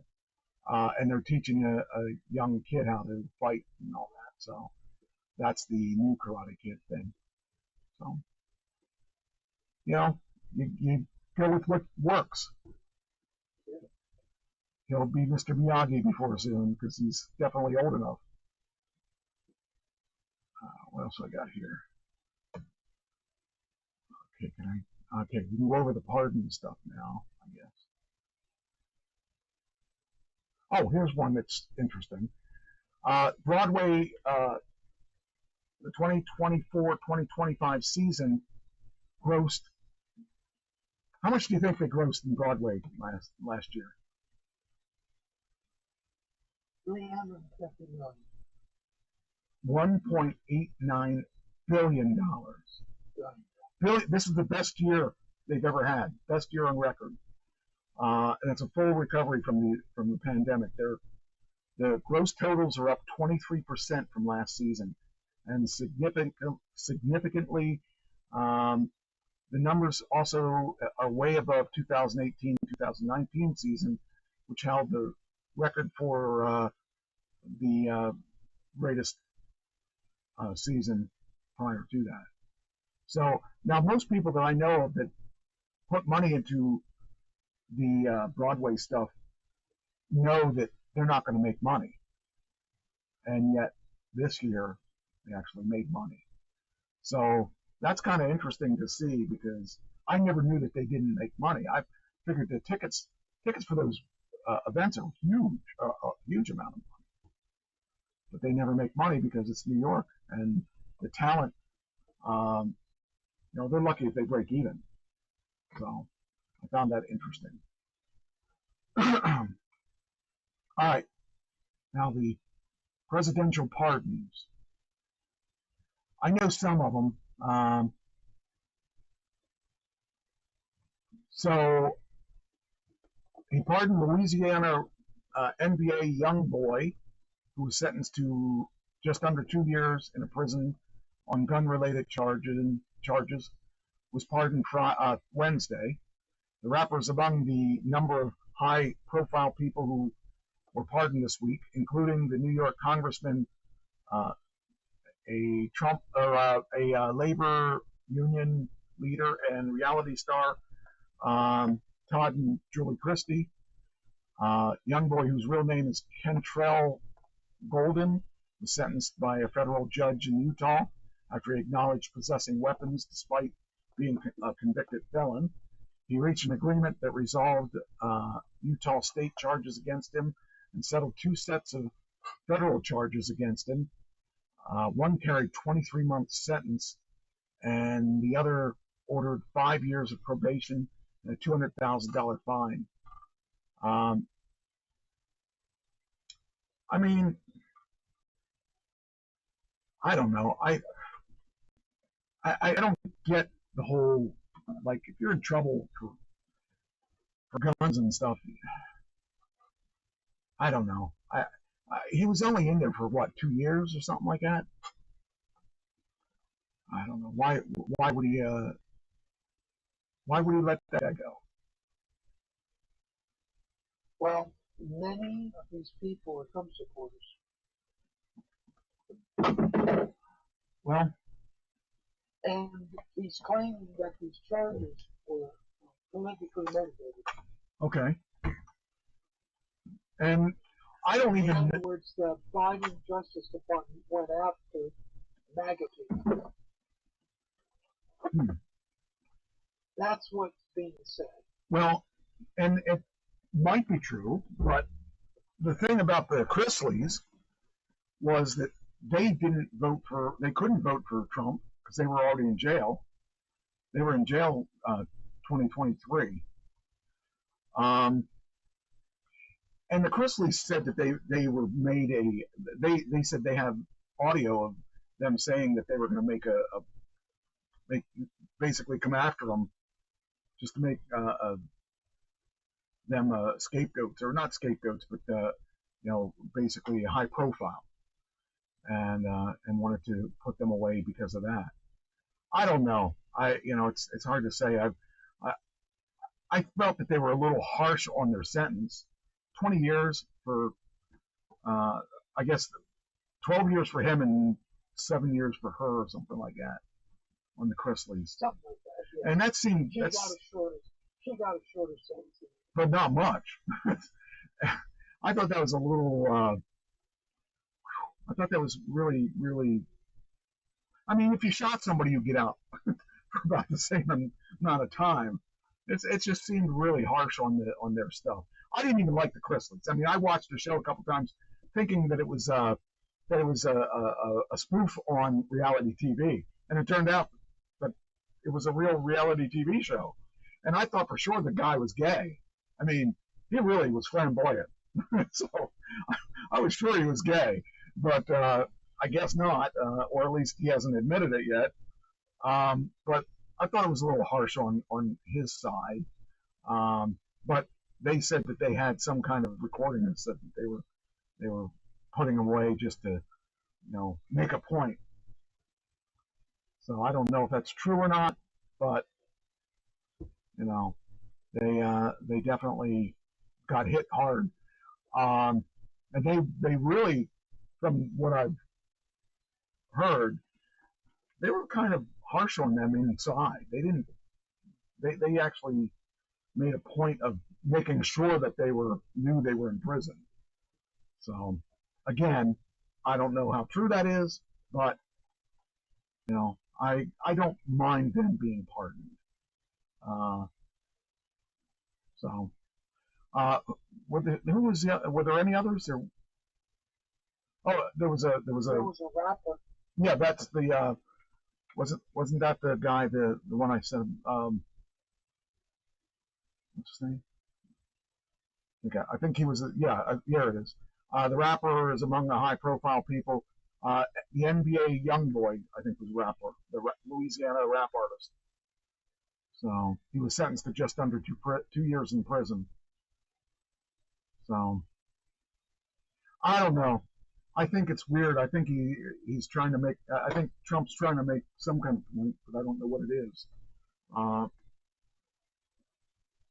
But then again, how can any Biden supporter say that it was okay for Biden to let some of the people he did go? Especially, well, I mean, obviously the son was one that he didn't let go. But if he was my son, I probably would have done the same thing. But it's not right. So I understand doing his son because it's his son. What and doing his brother. He pardoned his brother and his wife. Oh, I didn't know that. Yes. The family got pardoned. Okay.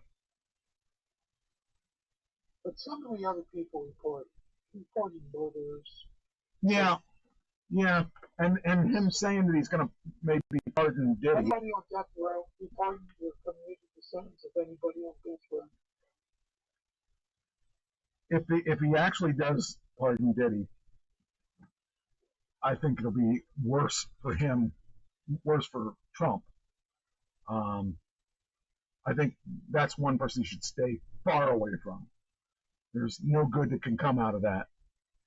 But hey, I'm not the president. Nobody listens to me. I can't even get my videos on YouTube without being, hey, you can pardon me. Hey, you can pardon me for my YouTube video. There you go. Maybe I should start writing them letters now. That'd be funny. We should do a meme like that. Have a list of people they pardon, put Classy Mike Trash on there. His offense, abusing YouTube. So I don't know. I think it's weird, but all right. Where we at here? Oh, you ought to do your stuff. What do you got? Well, we should do Foreigner. Okay. And The Chosen. Okay, let's do The Chosen first. Okay. What questions do you have? Okay. So the one was the fish, or is that the one? The fish one. Yes, episode 4. So yes. Okay, my question to you, and I realize that you're a man of the cloth. So, but when I see that,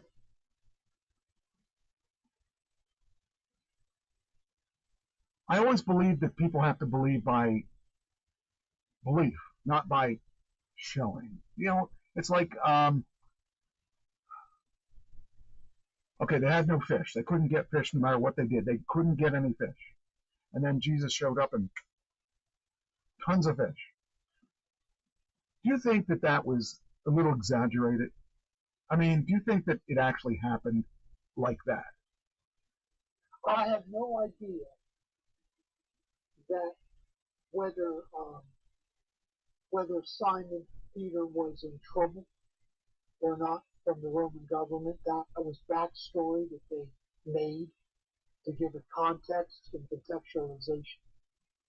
But Scripture records the fact that he had been out all night fishing, and Jesus told him to throw the net over the side, and the boat filled up with fish. Okay, but that's not my question. My question is, do you believe that these fish were like that in that net, or do you believe they exaggerated? I mean, not they, as in that, but as in the Bible, because men wrote that Bible. Do you feel that through the inspiration of God? Right, but people tend to. See, this is how I believe it works. Okay. The Holy Spirit, which is God, gave them insight into what to write, but their personalities came through, not the facts. The facts were given to them by, in fact, the fish. Since Simon, Peter, James, and John witnessed it, that was actual eyewitness accounts. So what happened was the people that wrote it down used their own personalities. That's why the Gospels aren't the same. Okay. Because but this account was eyewitnessed by 3 disciples. Okay. Four, his brother, Simon, his brother, witnessed it too. There were 4 disciples who witnessed it, plus the dad actually witnessed it. So you either take it as fact or you don't. I don't believe it's an exaggeration. Okay. I believe instantly the fish were there. Okay. And see, there are some things in Scripture that I don't understand. There are things in Scripture I don't like. But I trust that it's accurate. Okay, give me an example of things you don't understand, just because I just want to understand. Creation. Okay, that's a good one. Okay, because I believe in 14.8 billion year old universe. Yes. I don't believe in instant creation. Well, yeah, but when you're looking at something, they didn't create time then. There was no time. So one day could have been a million years. Well, one day is 1,000 years, and 1,000 years is one day, is what Scripture says. Oh, okay. So that's where I go to differentiate myself from other Christians who believe the earth is about 10,000 years old. Okay, 10,000. Instant creation. Yeah, I don't believe that is. I have a hard time believing that too. Do you believe in dinosaurs? Yes. Where does dinosaurs? Leviathan. There's a reference in Scripture to Leviathan. Okay. And I believe that's dinosaurs. Yeah, that's my belief. Now, how long ago, according to finally challenged the fossil record. Well, I mean, they haven't found one dinosaur. Right. They have found thousands. And where would dinosaur fossils. So, according to when was Leviathan around? The same time as Adam and Eve. So it would be before. It would be BC. It would be BC. But how far before BC? I believe it was millions of years. Okay, but according to, if you went by biblical scholars, it was within 10,000 years. Okay, and okay, so that was one. What was the see, you said you. Some things I don't like. Okay, what don't you like? In the Old Testament, not in the New, but in the Old, God would give an order to kill every man, woman, and child and animals in a village. Okay. or in a nation or a tribe. Okay. I don't like that. Why With would men, I can get God do that? because he wanted to stamp out evil. But To every do that would be to wipe out everybody in that group. That's the reason given. I don't like that. I don't like the fact that women and children and animals were killed. What does an animal have to do with evil? right. Okay. See, I accept the argument. It's true, Okay. but I don't like it. I don't like it at all. And that's one of the questions I'm going to have when I get to heaven. I'm going to ask that question if I'm allowed. Right? Why I'm going to wouldn't say you? why. Why wouldn't you be allowed? It may all just be, it's all okay once you get there. Some people believe it's just going to be all okay. There's going to be no questioning once you're in heaven. I don't believe that. I think I'm going to be able to sit down with different Bible. Okay, why did David, who had a concubine of women, have to cheat with Bathsheba? Why wasn't he satisfied with his wife and his concubine? Why did he have to kill Bathsheba's husband to keep the pregnancy a secret? What motivated him to do that? I would like to ask David what his thoughts were. Why did he do that? As one example. Okay. Just one. Because God called him a man after his own heart. But yet he committed adultery. And when she became pregnant, he had his wife killed. No, her husband killed. Do you think that? Do you think that maybe over time God has decided to change his mind on things? Like at one point that may have been okay, but then he thought, well, maybe not. Maybe I don't want that anymore. No, there's a different purpose in the New Testament. Okay. It's the same God, but he's acting with human beings differently. Okay. He's asking us to love. He's asking us to have faith. He's asking us to not sin. He's not asking us to wipe out other nations. Okay. He'll take care of that at the end of time. He'll decide who's been faithful or not. He'll decide who can get into heaven and who cannot. He'll make that decision. That's not my decision. That's his decision. Right. And he's not asking us. Now there's such a thing as a just war, but he's not asking us to go to war because he has decreed that enemy is wiped out. There are rules of war. You're not supposed to go after civilians.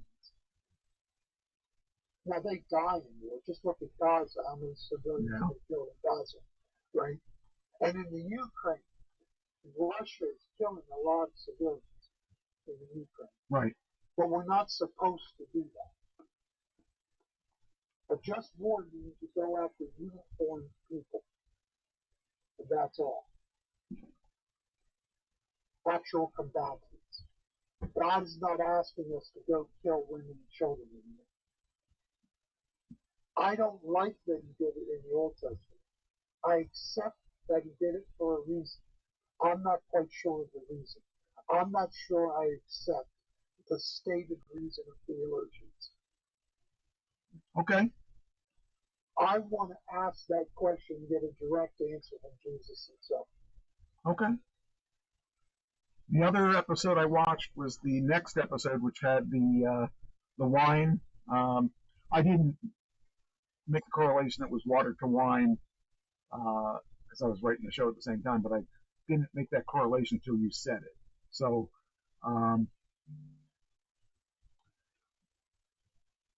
was the reason that they even drank wine because the quality of the water was bad? What was the reason that would be okay to drink wine? Because it's alcohol. It was fermented. They were at a party. Right. But wasn't it? And so at a party, you usually drink fermented beverages. Okay. But the water was dirty. Okay. Wine was fermented and better, cleaner. It was also used for medicine.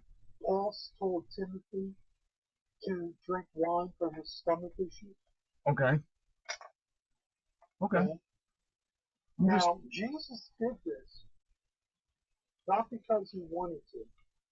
He did it because his mom asked him to. Okay. You remember that? She asked him to fix it. Yeah. Well, yeah. Yeah. Yes. And also, the thing was, is the host of the party got credit for having not so good wine first and the better wine last. Okay. Because it was always reversed. You had the good stuff in the beginning, and then they brought out the watered down stuff at the end. Right. Okay. After you were already toasted, Right. they brought out the cheap stuff. They looked really interesting when he was like when they said it was very good wine. The guy was like, okay, like he didn't know he didn't know that was going to happen. He was worried because they were going to run out of wine, and I thought it was funny that they complimented him saying about the wine being better. And that was interesting. I wanted more. I didn't want it to end at that point, but the time was up at that point. Well, that's his third miracle. The first two he did on purpose. The third one he did because his mother asked him. Yes. Well, okay. So there was the fish. There was the wine. What was the other one? Mary Magdalene got right. Okay. All right. 7 demons came out of it. Yeah. I have problems with the demon thing. My view on life is there are things that I have issues with that I really don't know that I believe that demons would actually jump into your soul, and I think that people have free will and people decide whether or not they're going to do whatever they do. And I know that's not the proper way to think, but it's how I think. It's one way I can actually understand things, and it'll make sense to me. See, I believe that these mass murderers and murderers who violently kill have a demon who jumps in with them at the last minute, causes them to do this vile thing. Then the demon leaves, and they end up committing suicide because they realize what they did. Okay, I believe that's possible. I'm not saying it's true. I'm saying it's possible. It's a possible explanation where they look at what they've done and they turn the gun on themselves. Okay. But then, do they go to hell? I mean, if there's a demon, if the demon is quote unquote in you, and you do those evil things, but you don't have choice to do that if there's a demon inside you, do you? Well, the demon enhances your feelings. So the person is naturally angry and thinking about murder. Okay. But the demon accentuates it to the point that the person does it. Okay, let's talk about someone let's use a reference that we can all understand. Charles Manson. I believe he did that. Okay. Do you think that happened when he was younger, when he was older, when he was younger? Do you think that I think he was he was very, very intelligent. Over intelligent. He manipulated the guards, things went, even though he was in jail, before he got into jail, he was a hippie. And things didn't go his way, and he just became disgruntled. That's my view. I don't know that I don't know that I believe that demons could actually get inside you and control, or I mean, if you're a negative person and you become more negative and you start thinking like trees, like I did yesterday. All these trees are falling down on me. You know, I was very angry yesterday. I was angrier than I've been in years. I mean, I didn't even know me. I had to get a hold of myself and straighten myself out because that's not me. That's not, you know, when it first happened, I was okay, but the more I walked around and said, oh, geez, look at this and look at that. And then when I saw that there was one yesterday, when I saw the last one, which was yesterday, that set me off. It was like all of a sudden one more tree falls down. That's it. Well, there was one that I didn't see that fell down, and I saw it down yesterday, and that pretty much set me off. But that wasn't demons. That's the bomb. Yeah, that's not. It's just. That's just you've had enough. Yeah, I mean, there's after last month and all the scammers and stuff. Last thing I needed was this. And what's going to be next month? Is it going to be like floods or, you know? People lose their cool all the time. It's not the bomb. Well, I'm not used to it anymore. I'm not used to losing my cool. Like when I play blackjack, and I tried to explain it to Christine. When I play blackjack and Texas Hold'em on a video game, I lose my cool a little bit here and there. But she doesn't understand. That's how I blow off steam.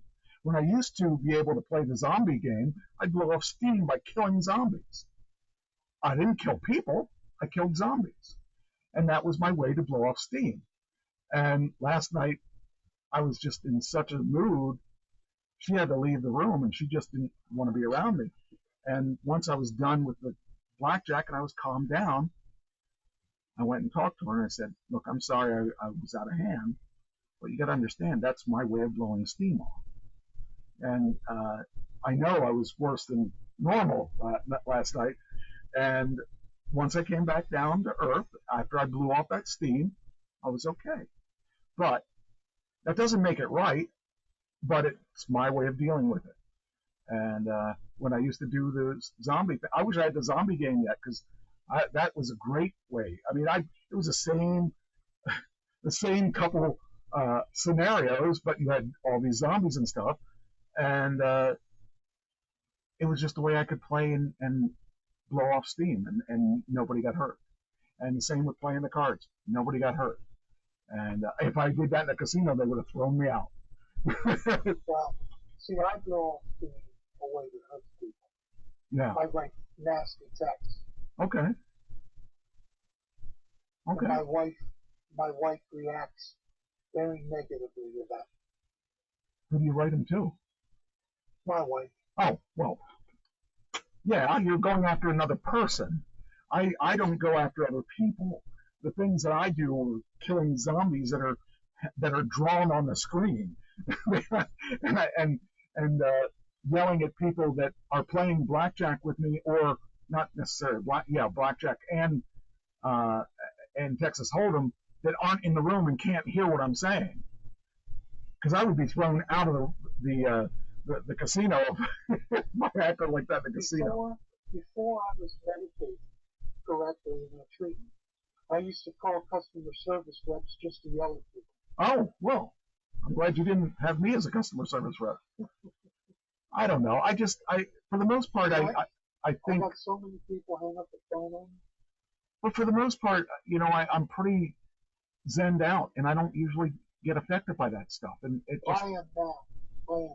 Yeah.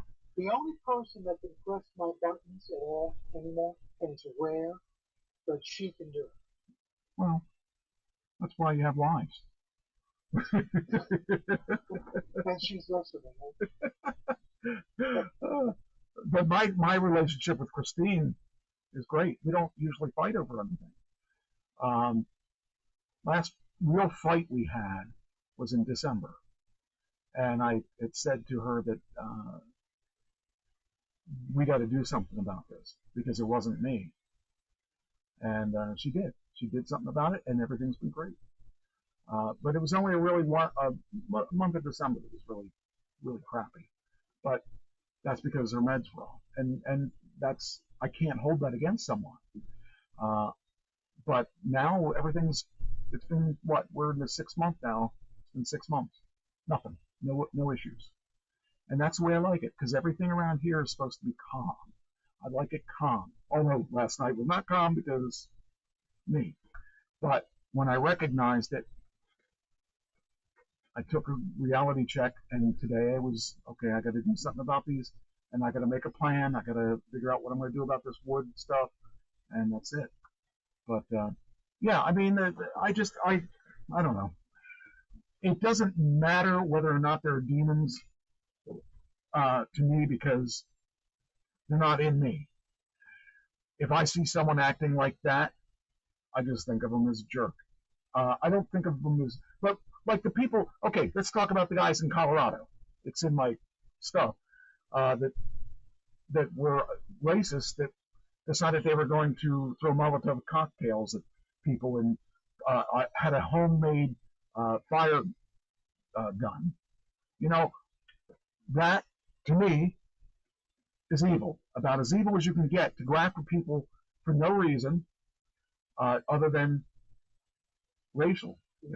You may choose. Yeah, and people that See, the other. I think that man is filled with a demon when he made the decision to do it. And I think that man should be put in a jail cell, and people should put a fire gun on him and let him feel that burning on his body. Because he got burnt. He should get burned again. He should keep being burnt till he dies. Because someone like that can't be saved. I believe there are people that can't be saved.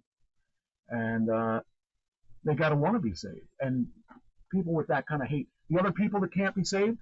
People that hate Teslas. I mean, what has Tesla... There's something wrong with it. There is very seriously wrong with that. I mean, you go after somebody's... There was a guy... Actually, one of the last videos I watched last night, this guy parked his car. He looked like it was an upscale neighborhood, too. He parked his car.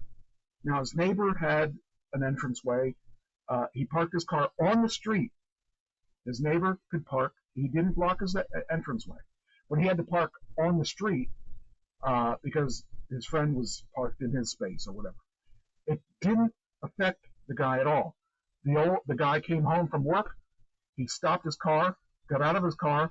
He keyed the guy's car, got back in his car, and drove and parked it in his garage.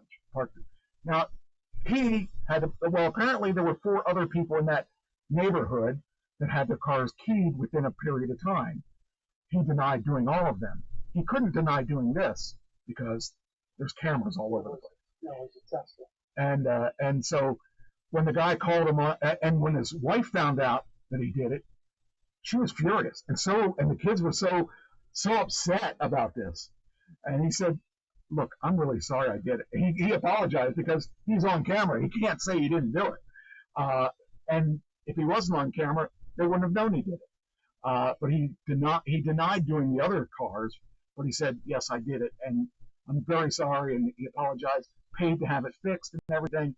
He said, I just had a bad day at work, and, but I don't know if that was the reason. We'll never know what the reason was, but the whole thing is, there was another video I watched of this woman.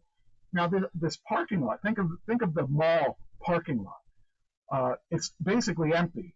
This woman had her Tesla parked in this space. This woman comes to work, and she was mad because that one space was her space.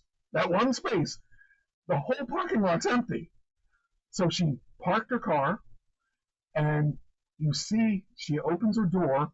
You see her getting out of the car, and if you look real closely, you can see she has a knife in her hand with her purse. She gets out of her car, closes the door, and just right across the car. And, the woman said, look, I've got you on camera. You can't say you didn't do it. So you can either do it this way, pay for everything, or you can go to jail. And the woman actually paid for everything to be fixed. But these people just, they had no reason to do that. You can't say that one parking space was that important that she had. The whole lot was empty. There's no way that she could say, I did it because she took my parking space. Who cares about? You can't really care. You can't have that kind of emotion about a parking space. She just is just one of those people that hates Tesla. There are so many people that hate Tesla. And you know what it is? I think a lot of the people look at Tesla like they're $1 million car. And they don't realize the one that she scratched was a $30,000 car or a $40,000 car. That's what the cars run for nowadays. You're not paying, when we were kids, a $50,000 car, a $40,000 car, that was an expensive car. That was like, I could never afford that. And now it's every day you're buying a car. If you're buying a new car, you're going to pay $30,000 to $40,000 to $50,000 for a new car, and it's not a fancy car.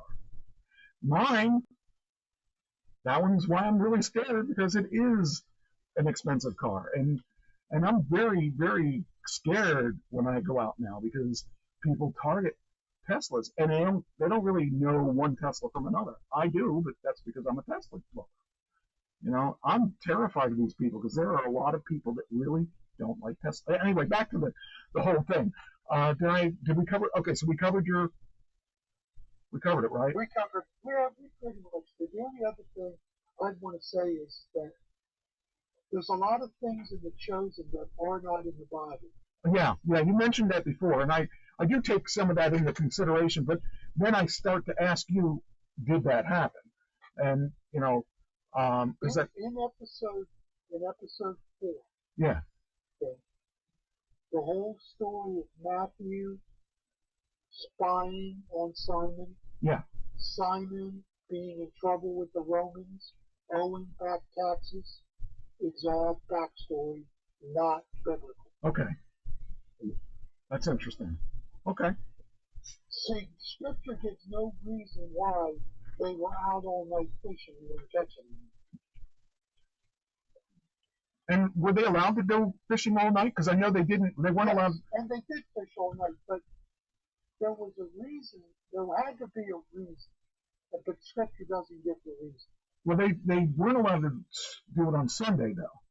Correct. Right. That's why Simon... See, there's this interplay between Matthew and Simon. Simon does not forgive Matthew for being a traitor until season 5. Why Simon? Why Simon a traitor? Okay, because he was going to turn in one of his own. Oh, okay. He was going to turn in a fellow Jew. Okay. That's a traitor. You don't turn in a fellow Jew to a Roman. Right. Okay. Okay. Matthew's a traitor because he's a tax collector. Right. Okay. So when Simon looks in the mirror, he sees a potential traitor. Okay. So he takes it out on the real traitor and won't forgive him. Okay. And so the process is it's Simon working on forgiving Matthew, because Scripture says if you don't forgive, you won't be forgiven. Okay. All right. So there's this backstory to try to fill in the blanks. So every time you watch, you need to ask Christine or me, is that in Scripture or not? Yeah. Or is it backstory? Well, that's kind of what you pretty much said. Well, that's not, that you've pretty much answered that before I asked it. And the stuff is, I don't know. It could all be, and then maybe it could all be a lie. I don't know. But I think it's, even if it's just a backstory, it's still important to the story. So, they're trying to make a point, and the point is biblical. Yeah. So I'm good with that. And they're trying to show the life of a Jew 2,000 years ago under Roman occupation. Oh, they're trying to paint that picture too. I did like the what is it? What's the guy with the weird hat that the very first episode he was in it? He was talking to the guy in the jail. Oh, the Pharisee, Nicodemus. Yeah, that was interesting. The guy was telling him about Jesus, and he was like, he was like not understanding that Jesus was there. He was like, it's not supposed to be like that, I don't, he was thinking the guy was whacked out because he was saying all this stuff, and I found that interesting too. I don't know if that is a real scene or not, but where he was trying to talk to the guy, and the guy was telling him, "Look, this guy's out there. He's out there doing good things," and he's like, "What are you talking about?" He seemed confused that Jesus would be walking amongst us. They were looking for a warrior king to come and overthrow the Romans. Okay. They weren't looking for a prophet or that would just come meek and mild, right, and not threaten. They weren't looking for that. They were looking for a warrior king to rise up an army to overthrow the Romans. That was one of my favorite scenes, by the way, so far, is that he was trying to explain to him, and the guy was like not really understanding where he was coming from. It wasn't comprehending. Yeah, he was like, no, they can't. That's factual. Yeah, he was like, I gotta leave. I just gotta get out of here because this is, he was threatened, or not threatened by, I don't know, but he had to leave. But yeah, that was probably the most interesting thing. Thinking about if you were trying to tell someone about Jesus, you wouldn't expect Jesus to be, nice and try to take over try to make people understand with words, because we're used to fighting. He was building a kingdom, but an invisible kingdom. Yeah. I'm part of his kingdom, but it's invisible. Yeah. Well, it was really, I found that interesting. This show's a lot better than I thought it would be. I wasn't really, my expectations were really low on it, but it's turned out to be.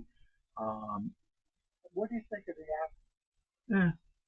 I thought they're okay. Well, can I tell you it's better than most Christian movies? Yes, I believe that. Because I've seen Christian movies. I used to go out to even when I used to go to the movies at least twice a week. And so every once in a while we get to the only movies left were the ones that were made by the church. And a lot of them were really bad. Yes. Some of them were good. Some of them were good, but but not. Ben-Hur, the Ten Commandments, they're good.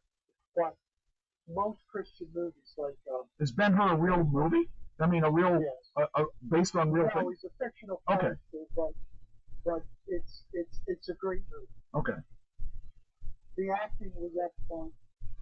I saw the Ten Commandments when I was a kid. I wouldn't mind seeing it again as an adult. I probably would like it more. I liked it as a kid, but I can't remember a lot of it. I know what it's. I mean, I know what it's about, but I'd like to see it again, and I think I'd like it better now. That's for a whole other discussion. I'm sure at some point we'll get to that. We will get to that. Yeah. But I'm open. I'm open to it. So, all right. Anything else you want to say about that? No. Okay. We've covered it. Covered it well. All right. So let me take that off the list of things. Let me tag it. Come on. Let me tag it. Oh, what do you think of the Trump threatening to withhold federal funding from California that allows transgender female athletes to compete in the state high school and field track and field championships? I believe no men in women's sports because I think it's unfair to women. But California had a pretty ingenious compromise. They allowed the first place woman to get first place. In other words, the trans man won first place, but the first place girl, the second the runner-up, got a first place medal too. Okay. Well, she should have. So it's a compromise that may work. I don't know. Well, see, I believe transgender people are people. I believe that transgender females should not participate with females because it's physically a disadvantage. Unfair. And it's physical unfair. And so I don't have any problems with transgender people, but I do have problems with them going head to head with a female because it's just not physically fair. And so that, other than that, I mean, I'm pretty open about transgender, but there is a spot that I truly think is not fair. But I hope that they do allow them to get their funding. But if Trump will lose that case because his last case is similar to yeah, well, I kind of withholding funding is really Congress's job, not the president. yeah.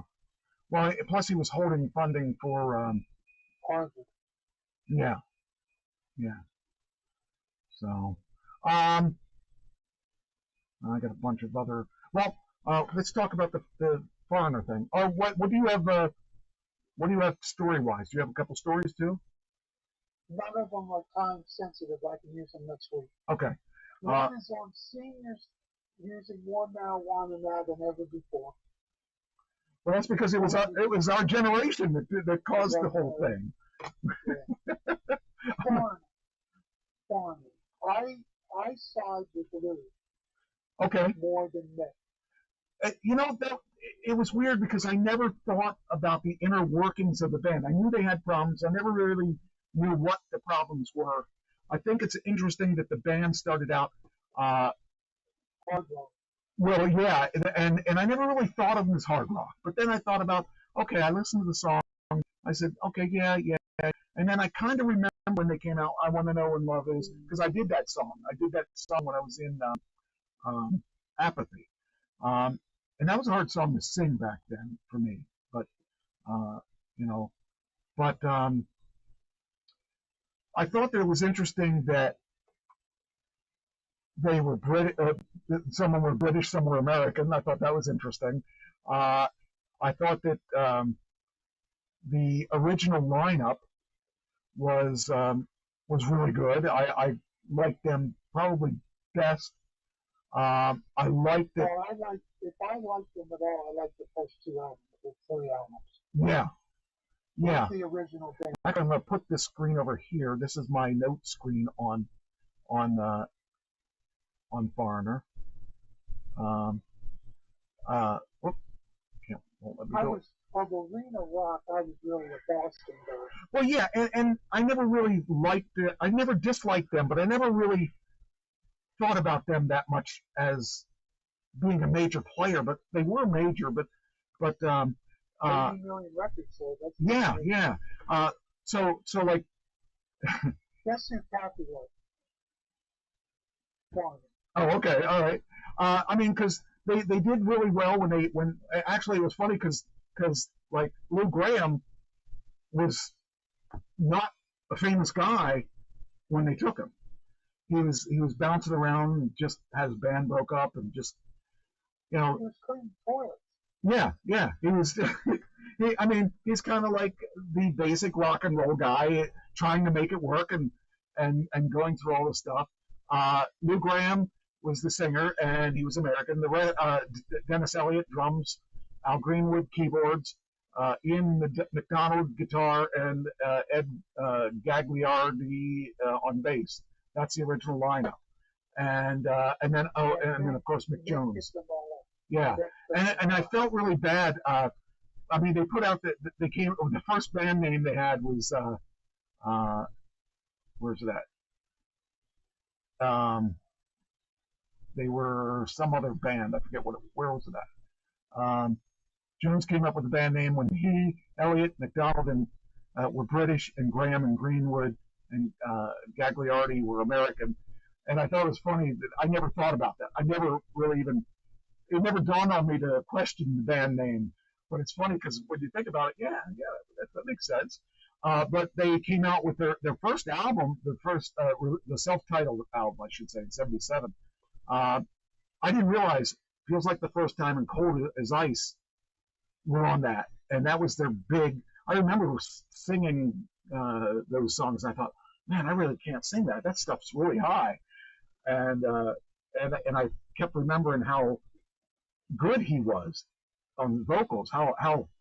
And now I'm singing with their stuff because we're actually going to do one of their songs.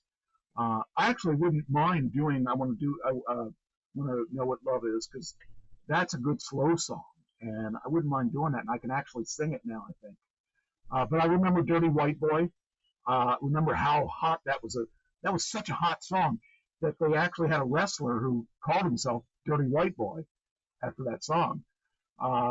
And he was pretty popular. I remember Jukebox Hero being and I didn't realize how many hits they had till I started reading these. Well, Jukebox Hero was an MTV smash. Yes. And what was the other one? Urgent. Urgent was one that I forgot that was the name of that album too. That fourth album. That fourth album was really, really good.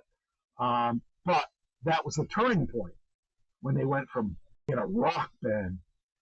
Synthesizer. Yeah, and I like synthesizers. I mean, I was in a synthesizer band for 30 years, so I definitely like synthesizers. But I did when I started thinking about that, I thought, yeah, that is when they started like getting mellower.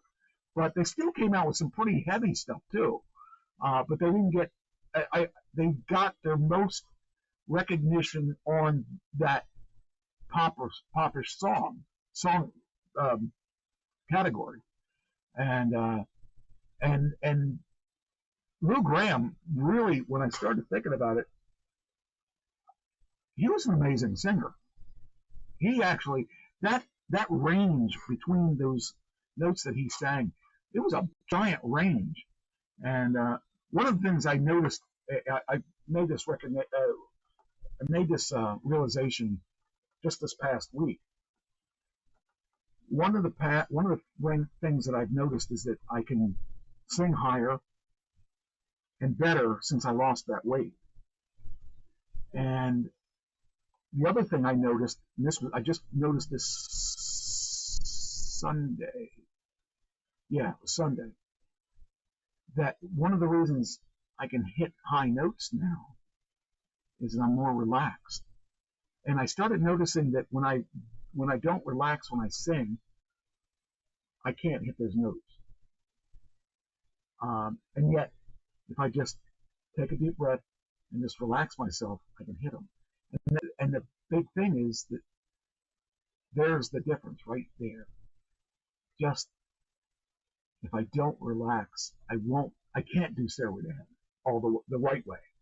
I can do it the way Plant did it live, which is not the way he did it on the album.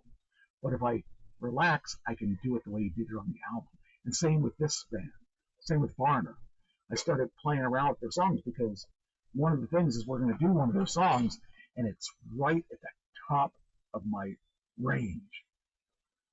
And I sometimes could hit it, and sometimes I can't. And I thought, well, what's the difference? And I realized I put pressure on myself, and I can't do it. But if I relax, I can actually hit it. So it's good, because if you're formally, if you're trained by a vocal coach, a vocal coach will teach you that, to relax your voice. But I think I've figured it out myself by accident, and I think that's why I'm doing better. But the thing about him is he actually could do it, and I don't know. I'm thinking that he learned it. I'm thinking he was trained, but he may not have been. Some of these guys just, have that knack. But yeah, so so Mick Jones was a member of Neo and the Gladiators. Never heard of them. Johnny Halliday's band, Spooky Tooth. Well, I know them. Did you know he was part of it before that? No, and the Leslie West band. You know who he is? No. Leslie West is a big monster of a guy. Played guitar and was just phenomenal. I mean, that guy, he just. I don't know about the Leslie West band, but he was also in Mountain. And just a great guitarist. Wonder if I can let's see if they have it here. I want to see, where is it? Leslie West. But I mean, he just was an amazing. Oh, and so Mick Jones joined Gary Wright. I'm thinking about Gary Wright. He had 2 hits, but they were good bands. Leslie West Band. Here we go. All right. I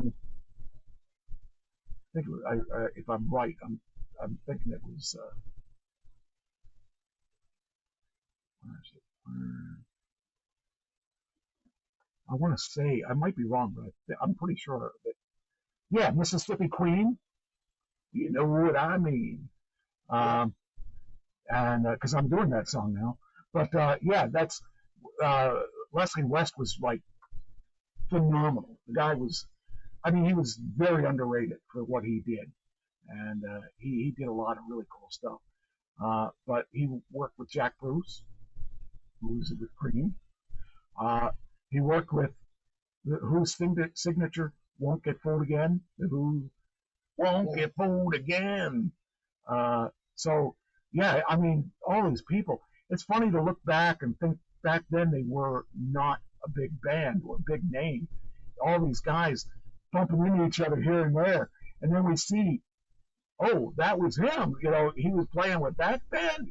But back then he wasn't anybody. He was just, But anyway, so then it says here, yeah, he had that band called Black Sheep, and then he took Lou Gramm, reached out to him and had him try out, and that guy, he was. I really think that it's interesting how they came together, because Lou Gramm was nobody, but Mick Jones was already somebody. But he was somebody. When you look at the bands they played with, it was like, how did he get from that band to this band? Just the evolution that got him there. It was interesting.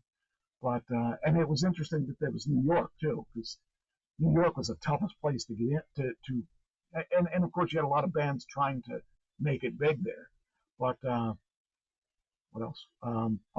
So yeah, they did. It says here was headlining theaters and earning gold records by '77. So I found it was funny. Following a show at the Memorial Hall in Kansas City in '77, Dennis Elliott injured his hand.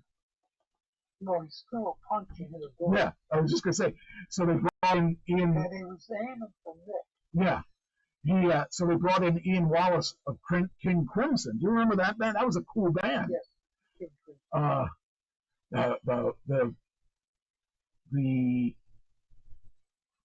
I'm trying to remember the song. The Court of the Crimson King. Do you remember that song? It was like a 6-minute song or something like that. That was a good song. But it was funny because you look back and see all these things that you didn't realize this person knew this person, and this person played with this person, and this kind of stuff was really evident with this band because they had a lot of changes in their band. Then there was when their Blue Morning, Blue Day, I forgot they did that song. It was such a good song. But that was really kind of not one of the harder songs.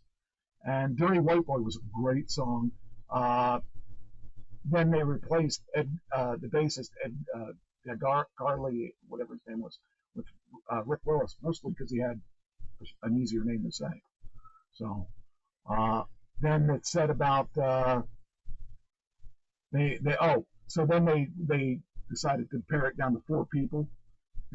That didn't last long because then they started adding his keyboards and stuff. Well, there's no original member playing with Foreigner now. Yeah, and yet Lou Gramm's still out there singing. Yeah. He's probably the only one still playing. Well, Mick has Parkinson. Right. But Mick is doing producing too. He doesn't have to. Producing. And he did producing even back then. He was a production guy. But the other thing I found very interesting is that he was that they dealt with Mutt Lange. And Mutt Lange He's famous. He's not only famous, he's great. Def Leppard, that's where I know him from, is Def Leppard. But everything he touches turns to gold. That guy is such a great producer. And let's see here. Yeah, it says about the signature synth sound on Urgent.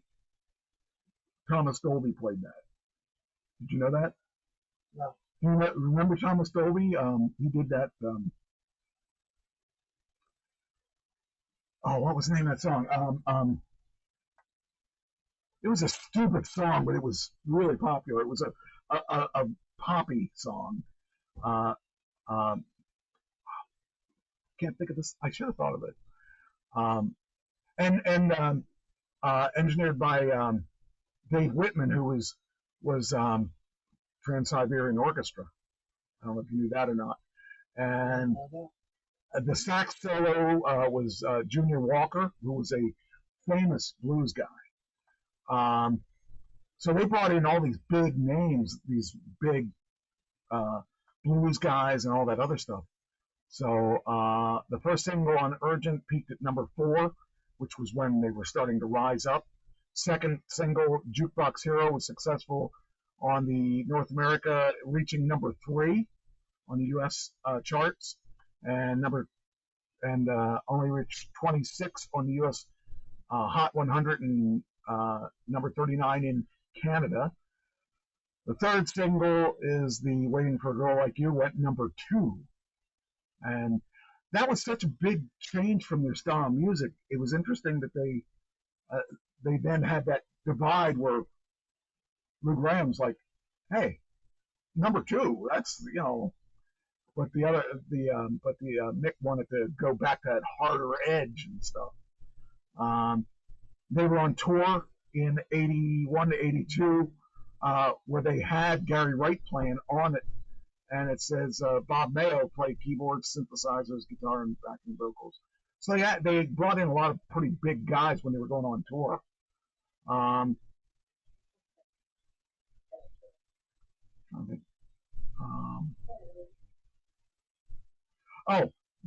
Then it was interesting that Jones started producing, and he produced the 5150 album by Van Halen.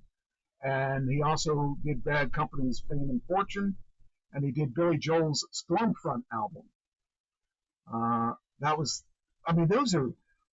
are 3 different styles of music that you're producing from one guy.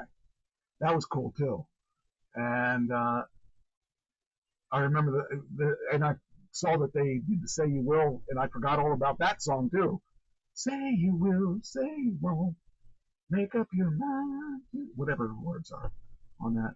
And and that's where the big thing where Graham released his solo album. I remember that Midnight Blue album because I was playing in Apathy at that point. And when I left that band, the bass player in my band joined another band called Midnight Blue. It was funny because that was a cool name for a band too. Then in the 90s, Jones and Graham both had solo projects. They released Ready or Not in 87.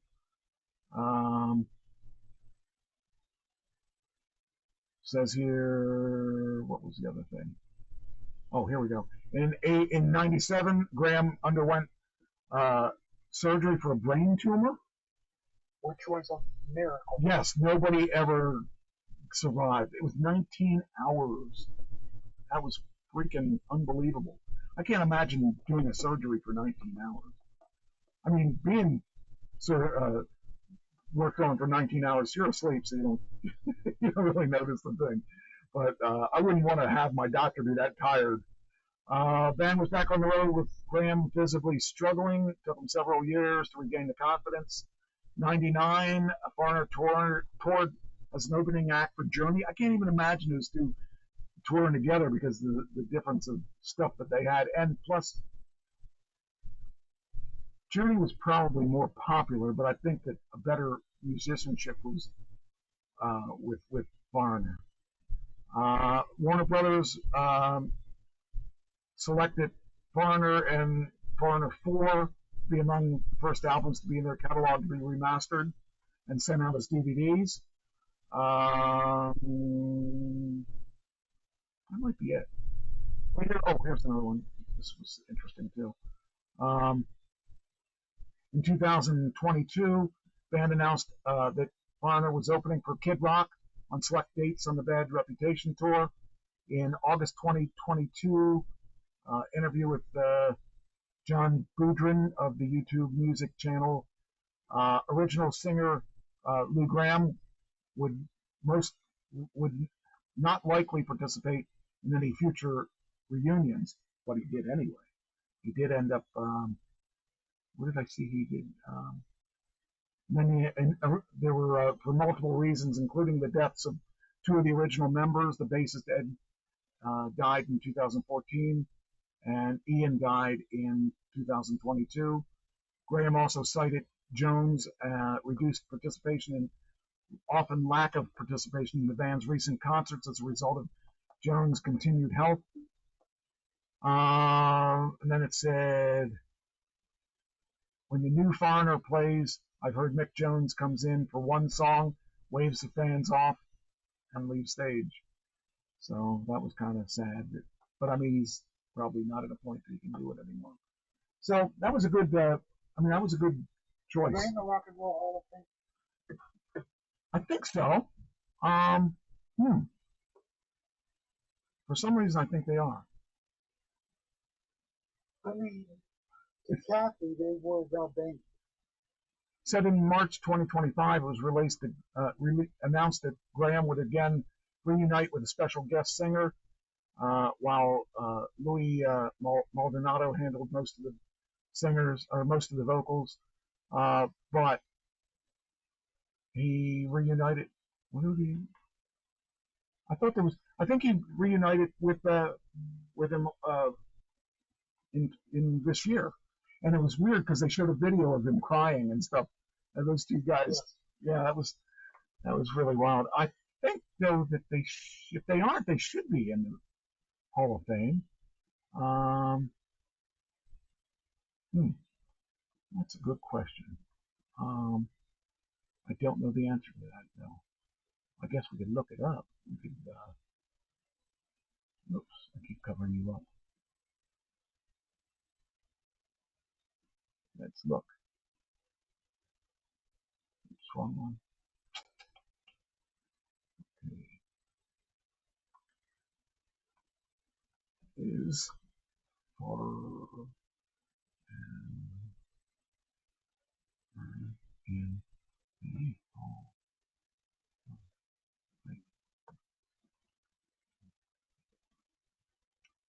Yes, 2024. Okay. I thought that was relatively new. So, yeah, it was a good choice. Glad you chose that one. Well, I've run out of bands that I really know. Now I'm going to go on real learning. Well, yeah, but that actually they cover it pretty good. They cover those Breaking the Band. They cover them really well. They, like, for instance, the band after this, Skid Row. Skid Row. I didn't know anything about Skid Row.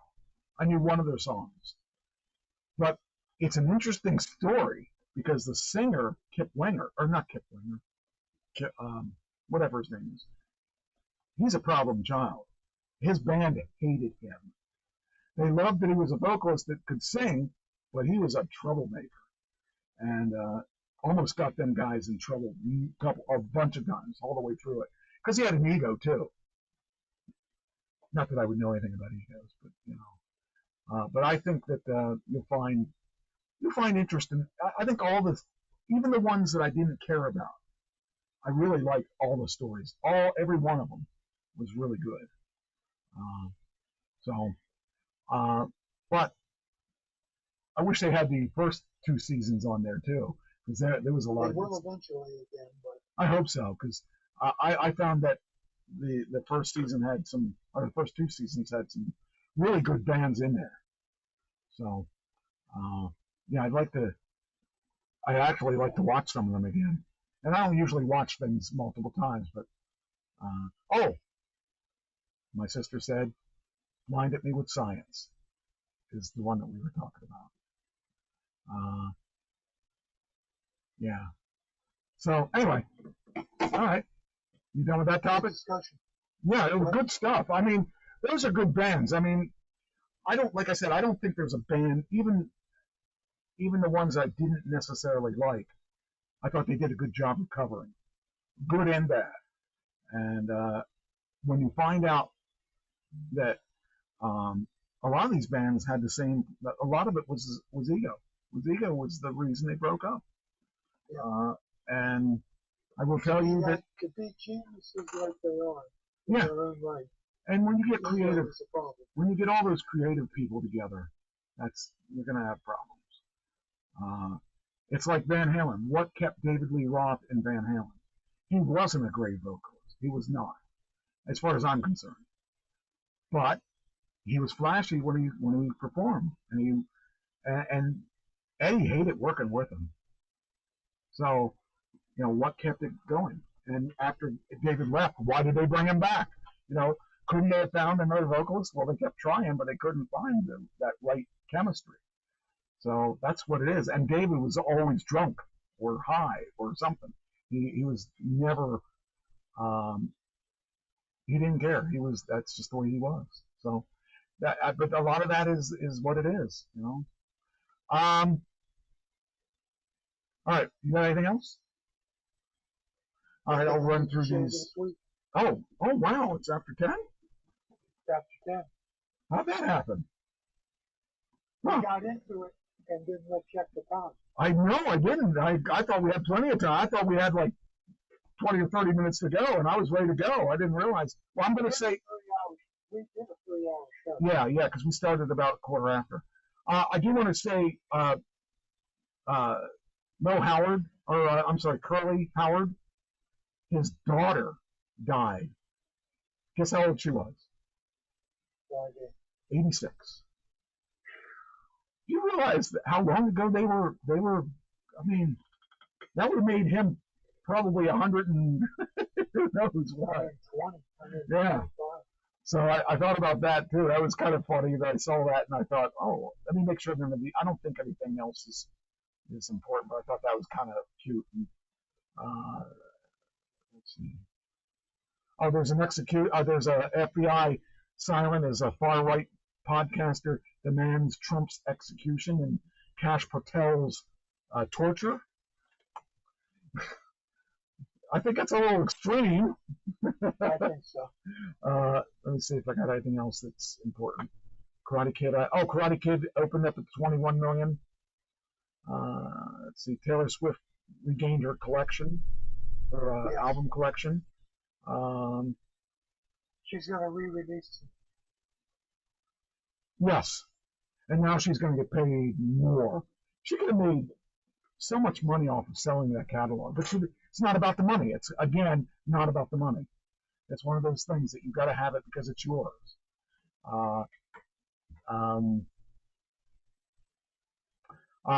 Federal judge is immediately rejecting defense request for mistrial for Diddy.